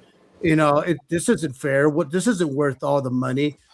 Does that happen to you guys? I mean, I'm assuming you guys would have to read the comments in order to see that kind of negative feedback. You ever see that old ESPN? You ever see that ESPN short where they show the guy trolling the fucking athlete, and then next thing you know, the guy rings the doorbell and he opens it and it's that dude reading his. Anybody ever see this? I wish they could do that in real life. Like, I want to be that person. Such internet bravery. I want to be that person. It's like Jay and Silent Bob. Are you username? Did you tell me? Yeah. I want to be that person. I'll do it. Let me do it. Do you? I'm assuming you guys, Marat. Do you get a lot of commission work? Like people come up to you. Do you go like, I don't do commissions? Ryan and Channel will tell you. They think I'm being lazy, but I just want to do it. I don't think you're lazy. Because of that. Because I'm drawing, covers and interiors all week long. Then I show up to a con. There's travel time. There's setup time. You want to have a little time to, go out to dinner, grab something to eat with your friends. I just stopped taking mostly, like Ryan said, I'll do one or two. But it's the whole thing. Like, first of all, when I'm at home and I can sit down in my own comfort zone, it's always going to be better. It just is. And so, and people's, I get it more with remarks. They'll ask for a remark. What's a remark? It's a little head. Some of us put a little more into it. Some of us put a little color in. Some people give you that 3 fits this. Yeah, it's 3 lines, but it's a remark. You don't charge full price for a remark. You charge remark price. Then people, can I get a remark? And yeah, sure. What do you want? Oh, can I have Spider-Man swinging through the city? No. Yeah, that's not a. Raven, I need a remark of Spawn with all of his chains, throwing the glow, the green glow, and can you put the cathedral in the background? That's $100, right? And then can you do the likeness of my face as Spawn has his chains hooked up on my thing, and I'll pay you $40. How does that sound, Raymond? Raymond's like, okay. Not everybody. There's look, it's like anything else. There's awesome fans who, my thing is, not every drawing you're going to do is great. No. I've done a great drawing 100% of the time. Sometimes it's just not there. Sometimes it just doesn't come out the way you envision it. But you can see effort. And if you can see effort on the piece of paper or on the comic book, then you should be satisfied. I've done that. I have commissions, I have sketchbooks. I've given the artist the book, and what I got back is not what I was hoping for. But you're paying for the artist's talent and time. The result, it's, hey, you know what? Michael Jordan didn't have a great game every time he stepped on the court. He had shitty games. That's everybody, He did. Yes. What, Raymond, do you, because I've seen Raymond's work. I mean, Raymond puts his heart into it, but I went to Denver and Raymond had his head down most of the time, and Irene was talking to everybody because Raymond had a freaking list of stuff to do. Right. Sounds and familiar, Raymond, husband. Raymond, I'm pretty sure that there have been times, and you, Marat, as well, where you're doing it, but you just don't feel it, man. It's like I'm either tired, I didn't sleep well last night, my hands cramping up, and as you're drawing it, you're going, "This isn't that great. This isn't that great." You know? Yeah, It happens. It's got to happen, right? Every artist. Oh yeah, man. Well, another added pressure if the client decides to stay right there in front of you while you're trying to draw it, it kind of adds more pressure. But I always try to give them everything as best as I can, given the fact that the situation that we're in a con setting, I can't sit down, like Marat was saying. When you're in your own home, man, it's a different story. You'll put more effort into it because you're comfortable. There's guys that have this shit down to a T. Like there's artists that they're consistent. They know what they're doing, and I don't know. I haven't gotten there yet. Yeah, it's just a lot of factors when we're there sketching in front of people. You have, your guests your table mates that are on the side of you. They're trying to have conversations. Isn't the real beauty of art in the inconsistency? I mean, I believe so. I'm sorry? But the beauty in the art is the inconsistency. Oh, yeah. You know what I mean? Like it's not everything's cookie cutter. Right. Yeah, for sure. Right. But there's a lot of factors, man. That when we're sitting there trying to do these sketches, we're not trying to be rude because there's people trying to have conversations. You don't want to blow off people, just because you're there stuck drawing. But what about you, Mark? Do people go, "Hey, can you write a little passage from your head? Can you write me a sonnet, Mark? Can you write me a sonnet on this on your cover?" I mean, did they ever ask? No, they don't want to ask me for anything because if you've seen those Tom King covers, mine would be worse than that. So yeah, you don't want to. Worse. Trust me, we're gonna see it in the back room. What again. about the Jeff? Oh, we'll see. What about the Jeff remarks? Raymond and Marat, stay behind so Dan can show you guys a doozy. I gotta show it now. No, it's no. So Caesar, no. My favorite one with all this is and it ties to a lot of stuff. Remember, and it's all these guys' comments on the group pages. Remember when you used to go to the con and you could get a free sketch?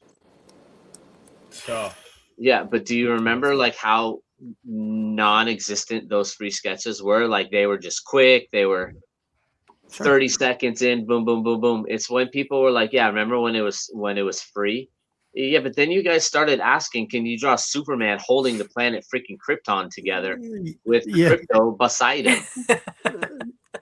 It's kind of like a tattoo. I'm going to say it's like the tattoo artist, right? With the tattoo goes, I'd like to have can you have a swordfish that's playing cards in a room full of dogs, but also like 14 planets colliding behind them, and I want it all in color.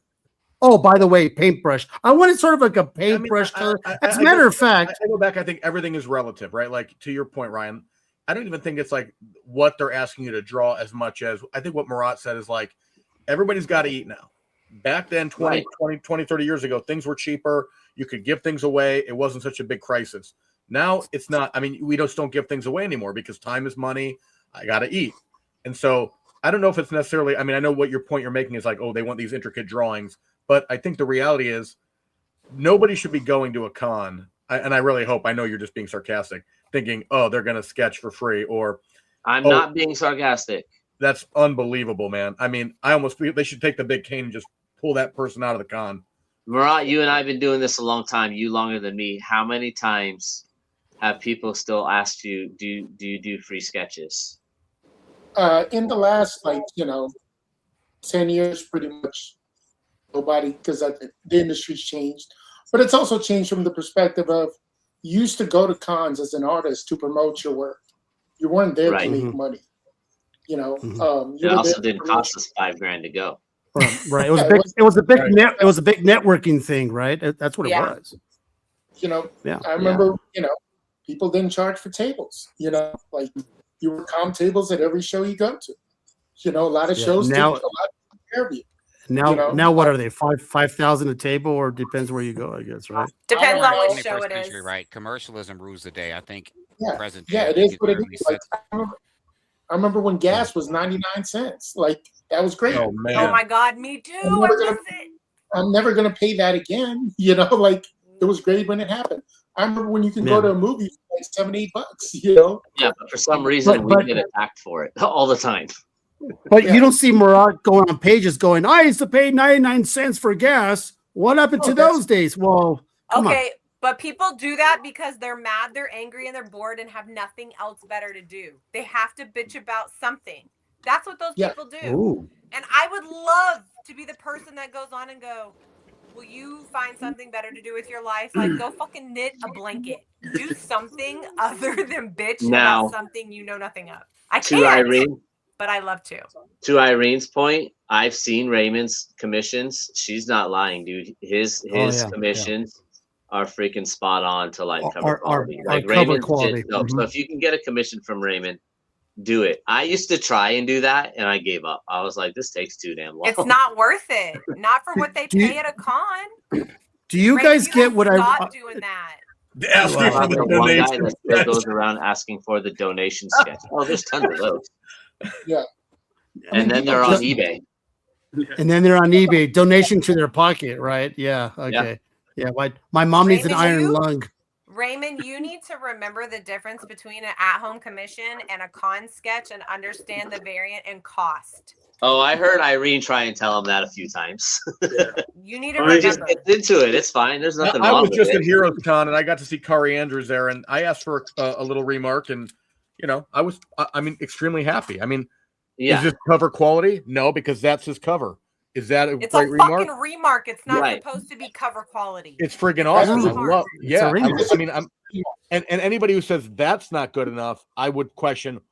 I mean, what are you, like friggin' Picasso? Like, this to me was amazing. Well, so part of it is, it's like, and Marat, you can correct me if I'm wrong. You've got Jim Lee's remarks. You've got you've got J. Scott Campbell's remarks. You've got John Boy. I've even seen Raymond's remarks. They're like insane. You've got all these guys that can do these certain levels of remarks. Mm-hmm. Like I'm happy with the level of remarks that I do. I've seen Marat's remarks. They're great. But everyone will be like, well, so-and-so does these type of, Raymond does these type of remarks for this price. Ryan, why are yours more expensive and are this type? Because that's the way a freaking draw. Mm-hmm. Mm-hmm. Like, we all don't draw the damn same. Like, Mark Brooks's doesn't look like Otley's. Otley's doesn't look like Campbell's. Like, we all do things at a different level, but they want to put us on the same type. Yep. That's so weird. You know what? The moral of this podcast tonight is that fucking people are weird. No, they're stupid. Leave artists alone. No. Not all people, but the problem is you got this subsection that they just suck and they're miserable about life, and they it's entitlement. It's I'm paying you, Raymond. I'm paying you, Marat. I'm paying you, Mark, and you, Brian, to draw me a remark or write me a sonnet, and I deserve the best you've ever done. Right. And then and then I'm going to compare it. I'm going to compare Ryan's to Raymond's, and then I'm going to get Raymond's, and I'm going to compare it to Marat's, and I'm going to look at them and go, who charged me the less for the best work? Because and then they're going to medium that is collectible without entitlement. I charge more than my husband, and mine are shit. Yeah, if she only does one in here. Entitlement is one of the fews for mediums, collectible medium. It just is. It's not something that we like, but it's just a thing. You are never going to have a thing that is collectible that people, I don't care if it's Labubu. Somebody is going to feel some type of way. Be careful saying that, because you remember what happened last time we brought those up. We ended up on Pokemon. So no, and then not going there. I'm just saying somebody is going to feel some type of way about the way somebody collects, the way somebody creates, the way somebody sells, the way somehow, some way. Marat said it perfectly. Someone is going to feel some type of way about you love. Right. Oh yeah. Don't give people shit for what we do. I love Dan's like, all of this goes back to like, dude, you guys see one side, we know another, like we see our side, and they're never gonna know what we have to go through. And Dan, on the last podcast we did, you said it perfectly. Like, we're spending our hard-earned money to come in. We bought the book. We did this thing. And we talked about it once. What people don't realize is whatever you paid to come to the con to see your favorite artist, Alexa, unless you are the A-list artist, play. those favorite artists probably paid triple to be there to sign that book. Yep. Yeah. Yeah. We Because pay an ungodly amount to go to cons, and people are like, well, you get everything for free. Fuck, no, we don't. no, even I know that. And I know this because my friends, you guys, a lot of my, You know how many guys are times my friends. Marat and I have shared a room because we're like, shit, let's save on costs. Yeah. Those aren't pillows. Oh my God, planes, trains, Mine is a good cuddler. Mine is a good cuddler. Hey, the bromance is real with those two. Who's the little spoon between you two? Is that Ryan? Yeah, that's what I thought. Yeah, we flip a coin. No, Marat's a bigger guy. Don't ever share a room with us. It gets No, it'll be like the cell phone bars. It's like here, then here, then here. Irene will take care of him, I promise. 3 people in his life, and that's it.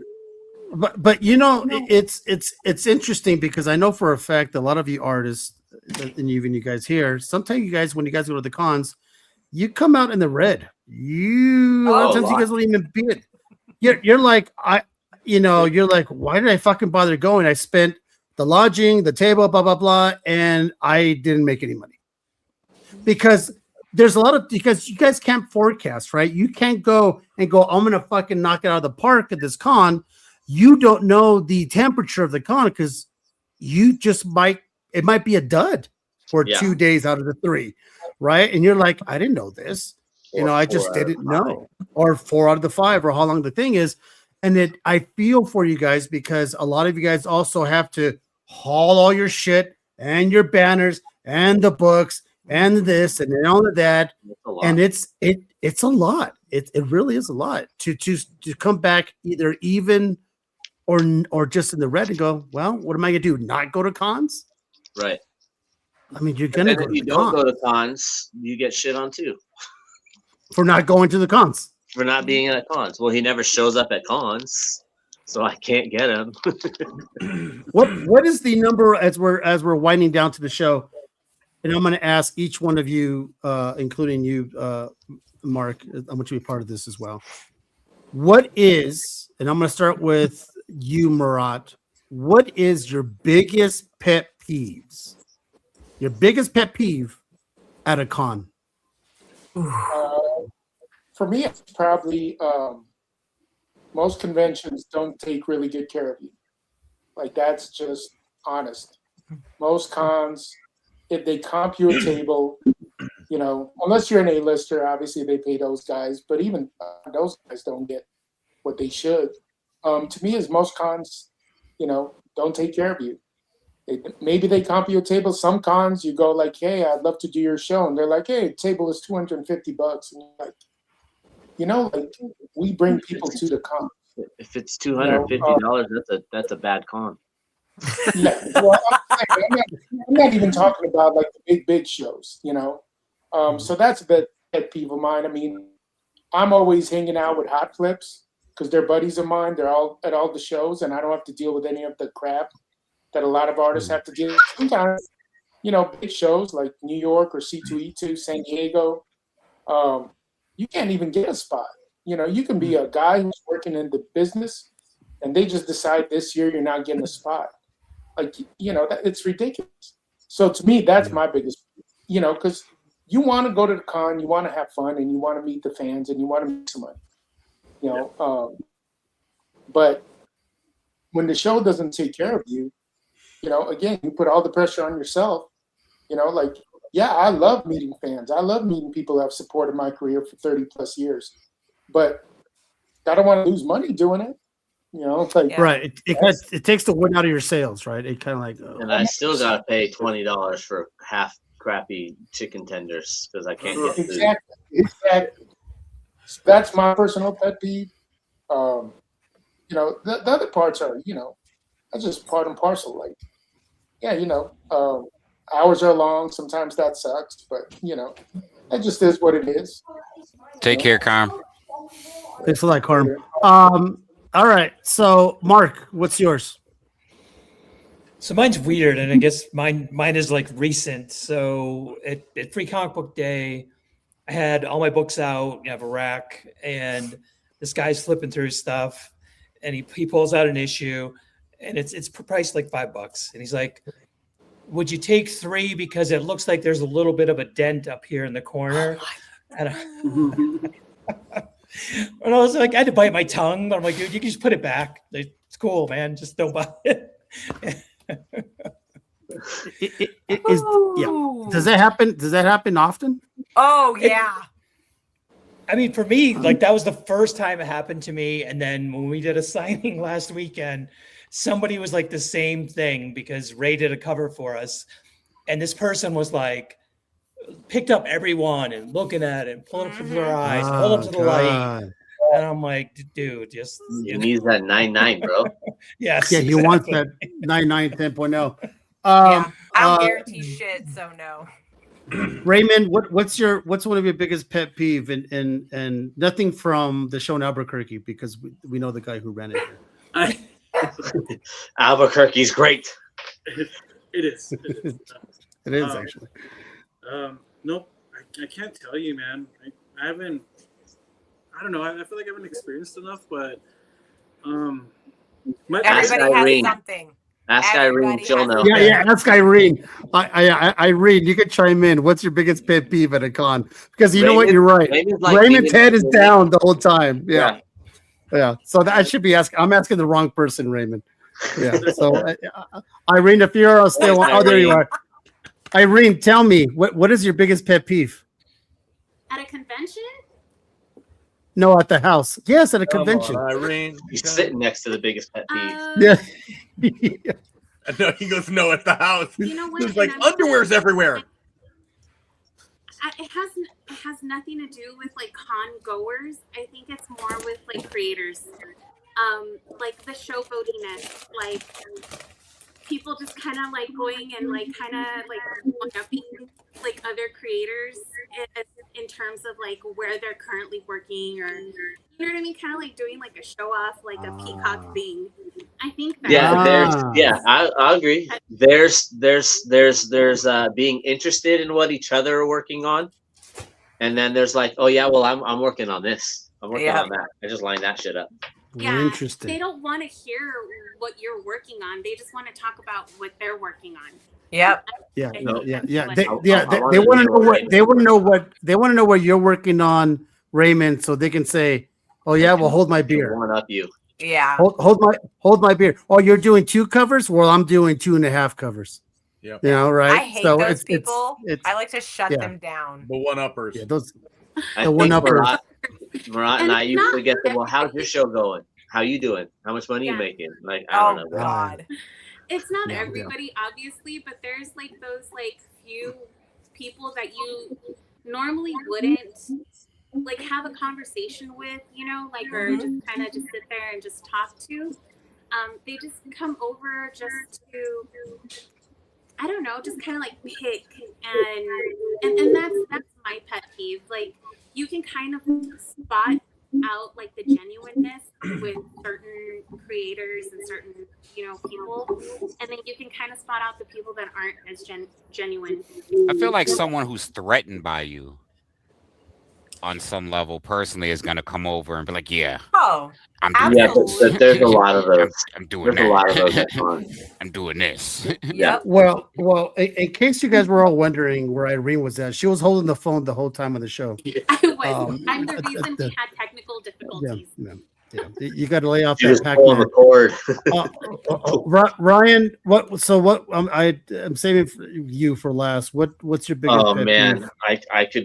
I have so many random ones. I don't get a vote. What the fuck? No, it's people.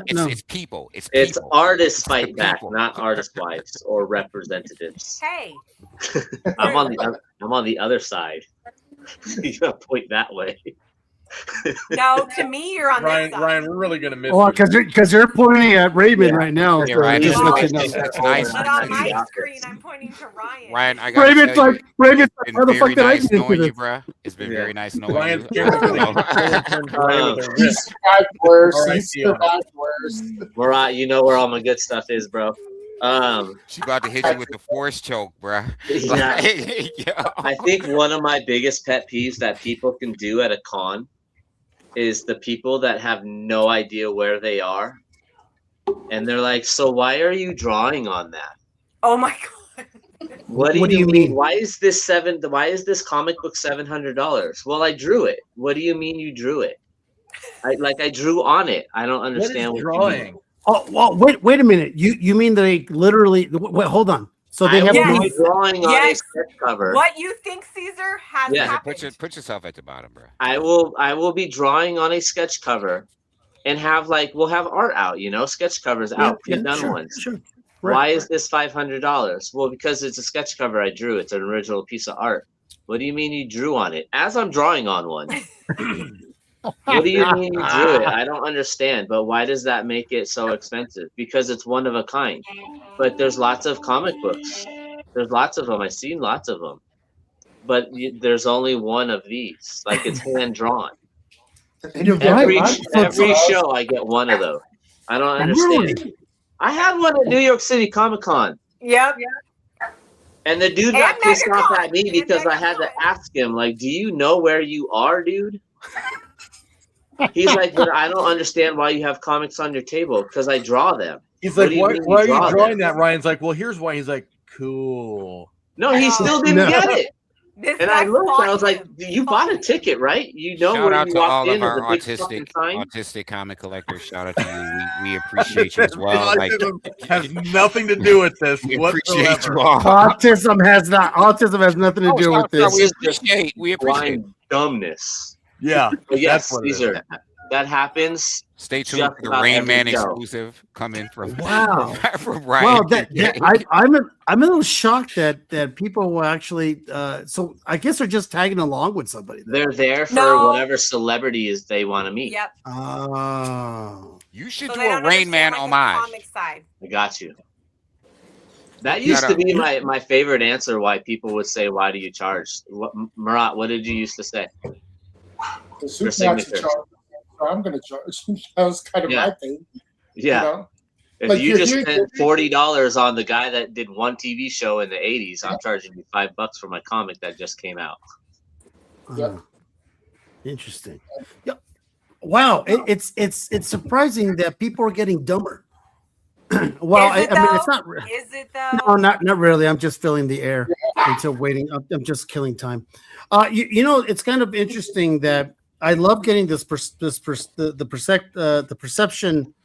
perspective of the artist and Mark with the writer, but Mark's old hat because he's on the show. So loud, I can't hear over his chewing. Mark's on the show every weekend away, so it doesn't really matter. Don't worry, Caesar. I got a list of gripes. I got a list. Oh, well, this is funny, bro. So you know what we're getting, Ryan? It's funny you say that because as we were doing this show, I thought to myself, we might make this almost a monthly show with different artists. Yeah, let's do it. And because different artists have different, like, as long as I'm on every one of them. Well, of course, I'll shut up and moderate. That way, you don't get to talk, man. You just get to listen and learn. As a matter of fact, we're just going to have Dan and then have all artists and put Dan right in the middle and all artists around him. Yeah, Shannon came in. She was like, "I've been waiting for you for 3 weeks. Yeah, for 3 weeks I've been waiting for you." She pointed all of that. Like, yo, Dan. He got small. So that being said, I think if you're a fan of what you saw tonight, stick around. I'm booked to July. We got a lot of big shows coming on, but I see a show in August coming around. We're going to have another Artist Gripe part 2 with Ryan. We're going to get another slew of artists because this is an interesting topic because it hits home. You have Dan's not the only one. You have a lot of Dans out there who are just as quirky, goofy looking. Well, the fact that you well, listen, we already talked about it. What are we talking about here? Like I'm anti-creator. We love you. No, not anti-creator, but you're because we're gonna have Joe Cassetta on, and we're gonna have Mayhew on, and Jeff Loeb. We're gonna have Jeff Loeb. We're gonna have a lot of guys on. Like, Joe, you've impacted my life. You are one of the greatest artists that I've ever. He's gonna be kissing Joe's ass. He's gonna kissing his ass like there's no tomorrow. I feel like $60 isn't enough to pay for your signature. $60 is enough. I would have given you 80. Because we didn't even get into the topic of the high listers, right? The Jim Lees who charge. We know what he charges for a sig, for a remark, what he charges for a bust, and forget if you want a full body, you're gonna be your firstborn. I mean, that's just the way it is. But we didn't even get to that topic. But I tell you what, these guys that we have here, Mark doesn't even charge. I mean, that's Mark's like, hey, come over here. You want me to draw a little stick man on your shit? I'll draw a little stuff. Then you have Raymond, who is, if you don't know Raymond, go search Raymond Gay, and you're gonna say like, wait a minute, that guy was on the show? Yeah, motherfucker, that guy was on the show because he's a badass. Marat, we know Marat. Marat's been drawing for like 700 years. He's like Benjamin. He's like Benjamin Button. That fucker's going backwards. Next time he's gonna be on the show, he's gonna be like 8 years old. Then we have good luck. Then we have Ryan, which you already know Ryan. Ryan's a badass. And I hear the I'm vibe. loud now. Let's all get Dan. So I had to use somebody as an example, my friend. I'm sorry. Unfortunately, Caesar could give a rat's ass about collecting signatures and stuff. Ish, he's not. He already jumped on our side, back and forth. So Dan, you were just, you were the easy target to be like, yo, we're gonna hit you. I have a couple of signatures, but they're just from they're legends, right? I have a Neil Adams. I have a Perez. I have a Ryan Kincaid. You have. Yeah. But hold on. Nobody cares. Hold on. Trust me. Hold on. Oh, trust me. They're gonna care be in the green room. I'll tell you that right now. So let's go around. This is about the time where we go around. We share everybody where they can be found and stuff like that. Raymond, when it comes to you, you might want to have Irene next to you because Irene's gonna know where you're gonna go next and what you're working on. And all that stuff. Where's the boss? Oh yeah, where's the other boss lady? All right, so let's go with. I am the only person with that name, so watch it. All right, Dan, what's going on? Good show again, guys. Please follow, subscribe the Real Dracula's Wolf podcast. More great content coming week in, week out. Caesar continuing to kill it with these shows. Love you, brother. If you're not finding me here on this podcast, you can find me on Instagram, Tree City Comics. I'm always posting about the books I'm reading. Apparently, the creators I'm hating on. The shows I'm watching. Yeah, the shows I'm watching. You'll find me there. Please find me, connect with me. I'd love to hear your opinions on everything that in our hobby that we all love so much. So, Tree City Comics on Instagram. I'm also part of the Comic Underground, an awesome group that spreads positivity among our collecting community. We hold a lot of live sales. We have a lot of creators on there doing sketch shows and a lot of exclusive covers coming from them. We're getting ready for our second annual Anti-Con event, live virtual Comic-Con, June 26th through 28th. Oh, that it? Did the creators cut you off? It's Jazeera. I think Ryan went over there and unplugged his internet on fucking purpose. I yanked this cord. All right. Well, broadcasting on satellite now, Jazeera. I literally thought you get paused. Wow. Yeah, that's it. That's Ryan's the worst. Mark, what are you doing? What are you working on? All that good stuff. Sure. So you can find me Big Smooth 39 on Instagram. This weekend, I will actually be with Raymond and Irene and Alex Regal at Asylum Comics in El Paso, and I will have copies of Ray's cover for Merciless. So nice. Ray will be there. I'll be there. Alex will be there. Irene will be there. This is the third stop in the tour for this book. So, if you're in the area, come out. it's always great hanging out with those guys. Alex doesn't do a ton of shows, so it's always good to get him out. And it's always a blast hanging out with Raymond and Irene. Yeah, all right. By the way, Raymond, how hot is it right now in El Paso? What did it reach? 103 today?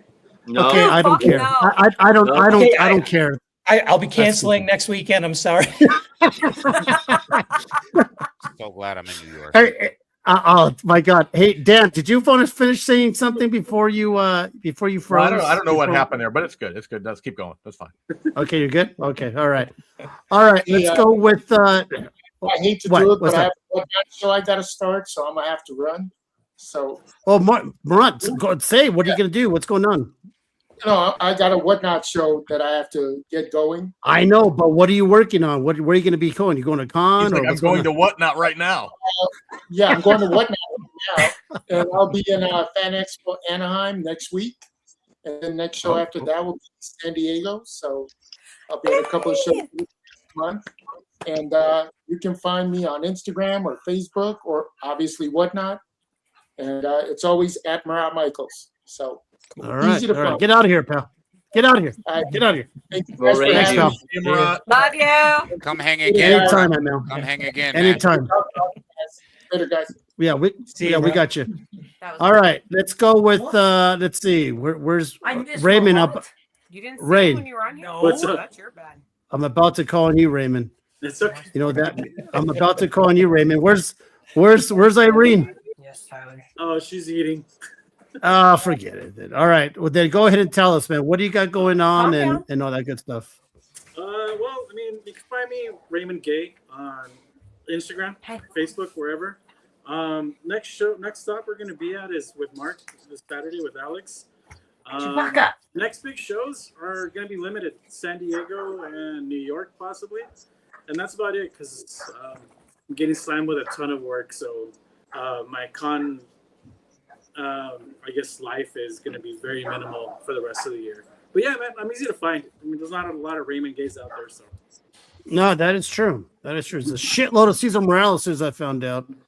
Boy, did I find out. All right, we got. What do you want to do, Shannon? Do you want to do for? Oh,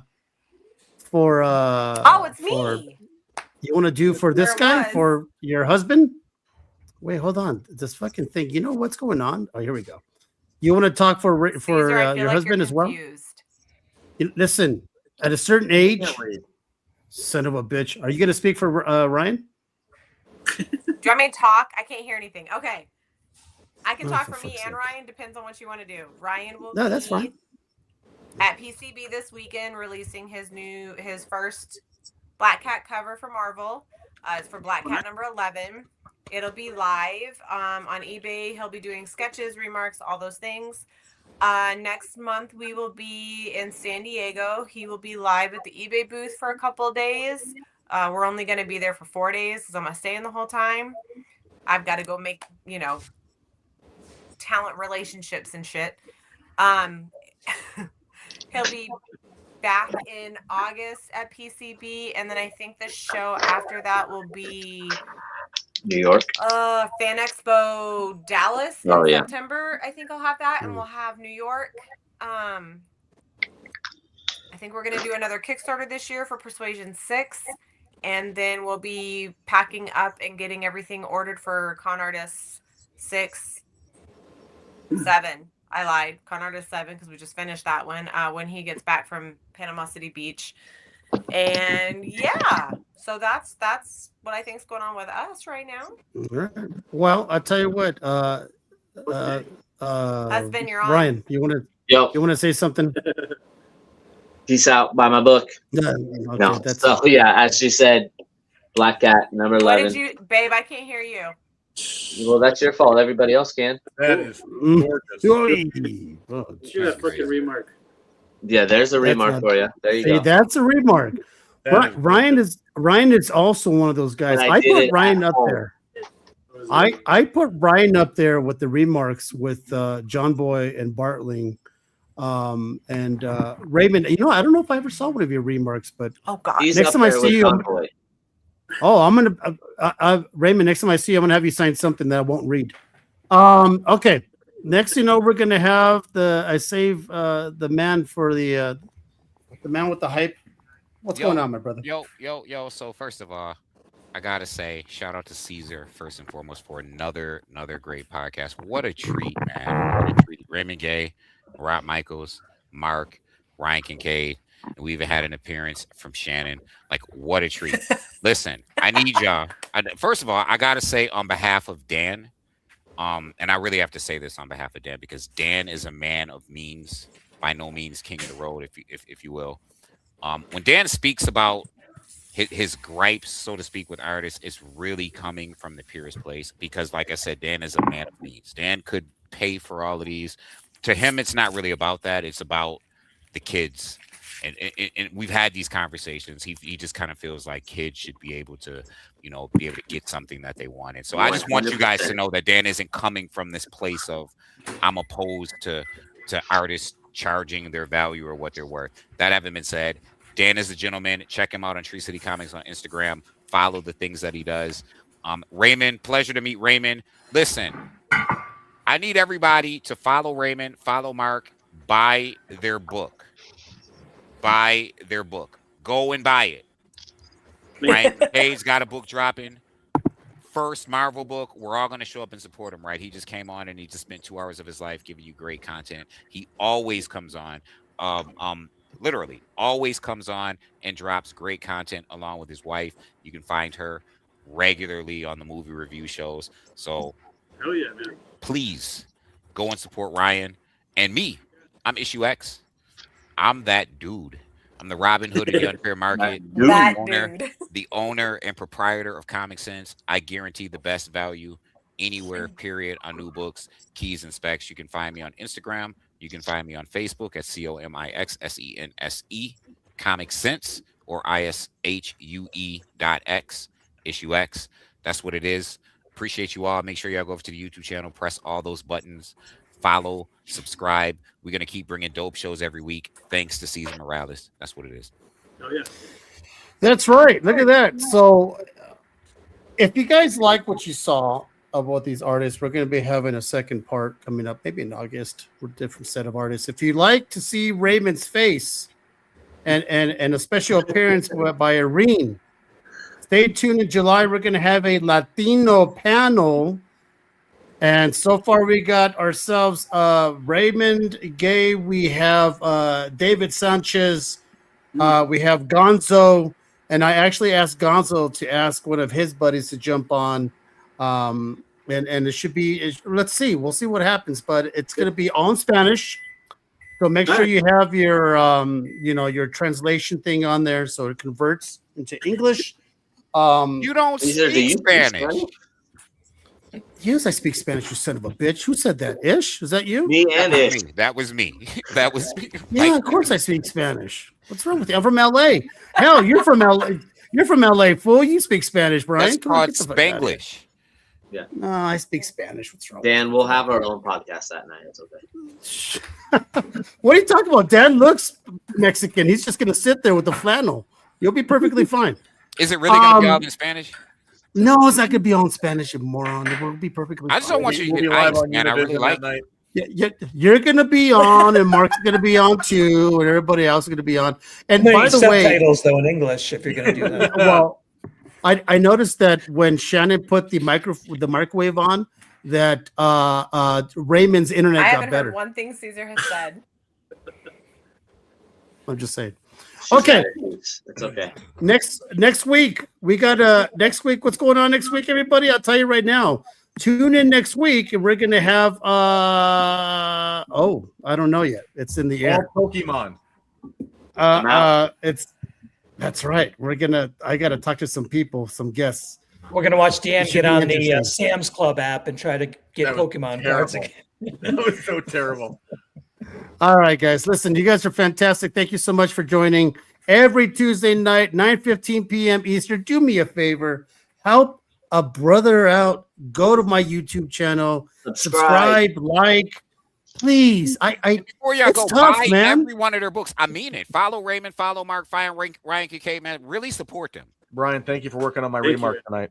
Beautiful. Yeah, it's great. Go Merciless. I mean, listen, I don't read, but Dan and Ish read some of it.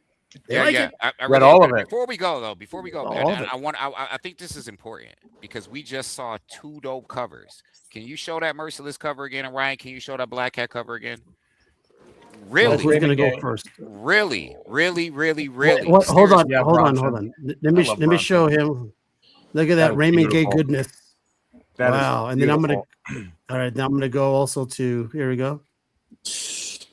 Don't leave these on the table. Caesar and I and Dan are going to talk at some point in time when we have artists and creators on with stuff like this. We're going to try to find a way to post links to these things. Merciless was written in a time YouTube so that y'all can go find it. Because Caesar, I think that's a really good idea. You know what I mean?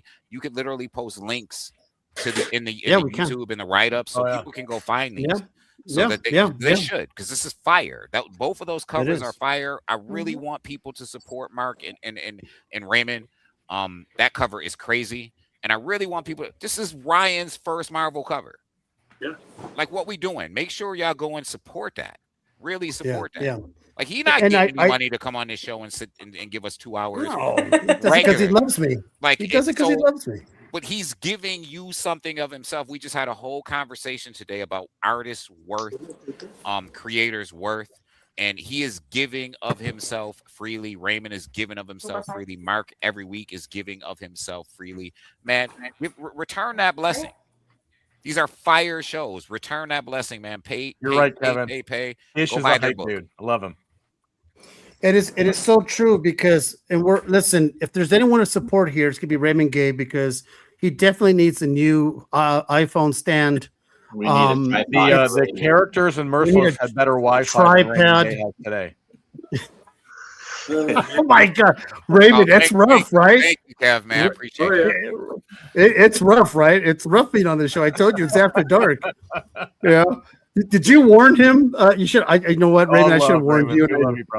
I should have warned you and Irene. You know, but now you know what to expect in July, right? Yeah. That's how it is.